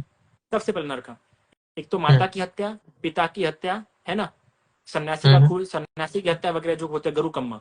ये गुरु कर्म अगर आप करते हैं तो मरने के बाद पहले आप नरक में ही जाते हैं। कितनी पुण्य कर्म क्यों ना करो, आपको कोई बता नहीं सकता, क्योंकि आप माता मतलब को कौन नर्क में मारने के जाते हैं? लिए लाइक हु इज क्यों नहीं गोइंग? मारेगा माता को? No, no, but who is going to Nark the after same you the die? same the same the rebirth is taking place, the same like you will consider in the hell। जैसे कि कोई अगले जन्म में ब्रह्मा बन रहा है, अरु ब्रह्मा बन रहा है, वैसे ही वो नरक में जाके same the cycle is going on. Okay, Okay. तो वो नरक में चला जाएगा। ठीक है, वो कितना ही पुण्य कर्म क्यों ना करे, उसको फल नहीं मिलेगा, क्योंकि माता की वो हत्या मतलब करने वो के लिए जो पिता की, लास्ट थॉट है वो नर्क में चला जाएगा। उससे जो यस नया यस, थॉट फिर आया वहां है। पे वो बॉडी क्रिएट होंगी। हाँ, यस, उसकी ओके। उस लोक के हिसाब से वो बॉडी वैसे क्रिएट होंगी। ओके। ठीक है, क्योंकि माता की हत्या करने के लिए जो इंटेंसिटी चाहिए होती है वो नॉर्मल नहीं होती है, जो वोल्यूशन, जो एनर्जी जो क्रिएट होती है वो कम नहीं होती है। तो ये जो है, ये 5 तरह की जो बातें नर्क में जाता है। फिर दूसरा होता है दिट्टी धम्म वेदनीय कर्म। दिट्टी धम्म वेदनीय कर्म में क्या होता है कि ऐसा कहा जाता है कि अगर आपको फल मिलना है उस कर्म का तो 7 दिन के अंदर मिलेगा, नहीं तो 1 साल के अंदर। ओके। ऐसा एक कर्म होता है। चलो, अगर वो कर्म का फल अगर आपको 1 साल के अंदर नहीं मिला तो इस लाइफ टाइम में कभी मिल सकता है। अभी उसका टाइम फिक्स नहीं है। जिस कर्म के फल ने आपको एक साल के अंदर नहीं दिया है वो उसका लाइफ टाइम में कभी मिलेगा, पर मिलेगा। अगर वो भी नहीं हुआ तो फिर वो अगले जन्म में या फिर किसी भी जन्म के लिए शिफ्ट हो गया, अभी उसका पर्टिकुलर नहीं। और लास्ट ऐसा भी हो सकता है कि समय के हिसाब से उसकी टेंडेंसी पूरी खत्म हो सकती है, इसलिए मुक्ति की संभावना है। इसलिए आनंद, मेरी बस एक बात, मेरी इन सारी मसलों में बस मुझे एक बात समझ में नहीं आ रही है। वो बहुत ही शायद स्टूपिड क्वेश्चन भी हो सकता है या मैं समझ नहीं पा रहा हूँ कि ये जो चित्त है वो कॉन्स्टेंटली ट्रांसफॉर्म हो रहा है, ठीक है? तो ये जो एहसास है चित्त को, है ना, कि ओ मुझे पेन हो रहा है, मेरे साथ अच्छा हो गया, मेरे साथ खराब हो गया, मेरे साथ ये क्या कहते हैं, ऐसा हो गया वैसा हो गया। तो जो चित्त या जो थॉट है जो कॉन्स्टेंटली ट्रांसफॉर्म हो रहा है टाइम के साथ, इज इट सेल्फ अवेयर, या उस पे ये जो हम वर्ल्डली पेन या वर्ल्डली प्लेजर की बात करते हैं वो उस पर अप्लाई भी होता है क्या? वो कलर भी चढ़ता है उस चित्त के ऊपर? Consciousness can't be self-aware about consciousness. Consciousness can be aware about its perception, its feelings, its experience, not but consciousness. कि conscious मतलब ही जानना, awareness. Conscious is the awareness. अब वो अवेयरनेस अपनी फीलिंग्स को लेकर जैसे कि आप कह रहे हैं कि ओ मुझे दुख हो रहा है ना, तो ये कॉन्शियसनेस एक्सपीरियंस नहीं कर रहा है दुख को, बल्कि वो जो 5 स्कंद है, वो 5 स्कंद में से वेदना अपने पावर के आधार पर ही वो दुख जान रही है। वेदना एग्जिस्ट करती है दुख के रूप में, सुख के रूप में, और अदुख का सुख के रूप में। तो वेदना दुखद है, कॉन्शियसनेस अवेयर है कि ये वेदना दुखद है। Consciousness is not feeling. Feeling is different categorization of that 5 panchaskanda. Yeah, feeling is Getting my point? samgya. Yes, feeling is samgya, volition. No. Feeling is not sangya. Okay. Again, sangya is not volition. Okay.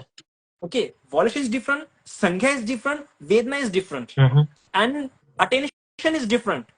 So, like in Buddhist psychology, there are the like 52, not a proper word, but the चैत्सिकास, अगर हमको उसको हिंदी में English में बुला रहेंगे तो emotions, and the emotion are in themselves, they have power of that particular emotion regarding that particular emotions. ईर्षा ही है, ठीक है? जब आपके चित्त में ईर्षा उत्पन्न हो गई है तो बस चित्तों से जान सकता है कि ईर्षा है, चित्त ईर्षा नहीं है, याद रखना। माइंड ईर्षा नहीं है। जो हमारी जो इंडियन फिलोसफी में जो मुक्ति की जो है ना, चाहे कोई भी मुक्ति की क्यों ना बात कर रही हो, जिस दिन चित्त ईर्षा बन जाएगा उस दिन मुक्ति के सारे फिलोसफी गिर जाएंगी। ये सारे सन्यासियों ने एक बात जाना है कि चित्त अलग है, ईर्षा एक अलग भाव है। तो ईर्षा अपने आप में ईर्षा है, जब ईर्षा उत्पन्न हो तो आपको ईर्षा ही होंगी। तो अपने चित्त द्वारा, माइंड द्वारा उस ईर्षा को जानते हैं। और ये ईर्षा आती है संखारा खंड में, ठीक है? संखारा खंड में आपको पता होगा अच्छी प्रकार, संखारा में 49 प्रकार के संखारा आ जाते हैं उसमें, और उन्हीं संखाराओं में से चेतना, वॉल्यूशन एक होता है। संज्ञा और वॉल्यूशन को चेतना कहते हैं और संज्ञा को परसेप्शन कहते हैं हम लोग, ठीक है? तो परसेप्शन द्वारा जानता है वो व्यक्ति। परसेप्शन एक तरह की मेमोरी होती है प्रायर एक्सपीरियंस की, ठीक है? और एक्सपीरियंस वेदना होती है जो उसको अनुभव करता है। तो जब आप कह रहे हैं कि मुझे दुख हो रहा है, तो मुझे जो है ये कौन जान रहा है? चित्त। मुझे के रूप में कौन शेयर कर रहा है? चित्त। दुख के रूप में कौन स्वीकार कर रहा है? वेदना, ठीक है? और ये दुख जो कंपेयर हो रहा है ये किसके आधार पर हो रहा है? संज्ञा के आधार पर हो रहा है। संज्ञा पहचान रही है। संज्ञा भी संज्ञा, जैसे अगर आपने संज्ञा मैं मेरी के बना के रखे है तो क्या होगा? दुख होगा। इसलिए बुद्धिज्म में 10 प्रकार की संज्ञाओं का अभ्यास बताया गया है। जो व्यक्ति 10 प्रकार की संज्ञाओं का अभ्यास करता है वो कठोर से कठोर वेदनाओं में भी उतना व्याकुल नहीं हो पाता है, हम्म उतना तकलीफ नहीं होती है। आपको संज्ञान आत्मसंज्ञा वगैरह बताई गई है। तो ये है। तो did you get my point Yes. या कि या चित्त अपने आप में चित्त का अवेयर नहीं रहता, चित्त बाकी बातों से बाकी बातों को लेके अवेयर रह सकता है। जो जो 4 स्कंद बताए गए हैं उन बातों को लेके अवेयर रहता है, खुद को लेके अवेयर रह जाएगा तो फिर वो हो ही नहीं सकता, क्योंकि चित्त और आपका द्वारा पुद्गलवादी जाना के जाता बारे में क्या ख्याल, पुद्गलवाद के बारे में? है। पुद्गलवादों ने भी बड़ा बड़ा उनको तो पहले ही संगीत में नकार दिया गया, हटा दिया गया था। वो थर्ड काउंसिल में उन्होंने कहा था कि नहीं, कुछ पुद्गल एग्जिस्ट करता है। वो हमने बिल्कुल नकार दिया पुद्गलवादियों को। या क्योंकि नहीं हो सकता, क्योंकि वो फिर भगवान से ने एक आत्मा जगह का पे ही इस्तेमाल इक्विवेलेंट हो किया है। जाएगा। हाँ, क्योंकि जो वर्ड मेन आते हैं वर्डिंग्स, ये बुद्ध पे कई जगहों पे वर्डिंग्स, अभी क्या होती है कन्वेंशनल लैंग्वेज और एक होती है टोटल फिलोसॉफिकल लैंग्वेज। अभी जैसे for the rational word, logic word हम ऐसे इस्तेमाल करते हैं रोजमर्रा की लैंग्वेज में, बट सही में रैशनल वर्ड जिस फिलोसोफर ने इस्तेमाल किया वो उसका डेफिनेशन कितनी अलग है, लॉजिक वर्ड कितनी अलग हो जाती है। बट हम लोग तो आजकल साइंटिफिक, लॉजिकल, रैशनल, अरे भाई तीनों अलग अलग शब्द या है। बट नॉर्मल लैंग्वेज, जो कन्वेंशनल लैंग्वेज होती है उसमें उसकी मीनिंग चेंज हो जाते हैं। सही। तो मुझे क्योंकि पुद्गलवादी जो थे उन्होंने पर्सन को एस्पाउस किया था, there is a person that maintains the continuity, और वो पर्सनहुड बाद में एनाइलेट हो जाता है, so that is nirvana. But I think pudgala was almost equivalent to atmana, इसलिए इसको रिजेक्ट कर यस, दिया गया। बिल्कुल। तो समस्या क्या हो जाती है भार्गव जी, कि है ना, सोल को एक्सेप्ट करना बहुत इजी है। जब आप सोल कंसेप्ट को एक्सेप्ट कर लेते हैं ना, तो पूरा वर्किंग मैकेनिज्म इजी हो जाता है, एक्सप्लेन करना कई सारी बात इजी हो जाती है। पर विदाउट सोल एक एंटाइटी को समझाना कि कैसे जाना जा रहा है, कैसे अनुभव किया जा रहा है, कैसे सोचा जा रहा है, ऐसा नहीं। मैं प्रॉपर जवाब नहीं दे पा रहा हूँ, मेरी बात अलग है कि मैंने उतना पढ़ा नहीं है, क्योंकि बहुत डेप्थ तो समझना ही पड़ता है, सिर्फ पढ़ के काम नहीं होता है ना। और भी बहुत पढ़ना मेरा बाकी है, मेरा उधर तो रखा ही लिटरेचर पूरा, तो वो हम प्रॉपर एक्सप्लेन कर पा रहे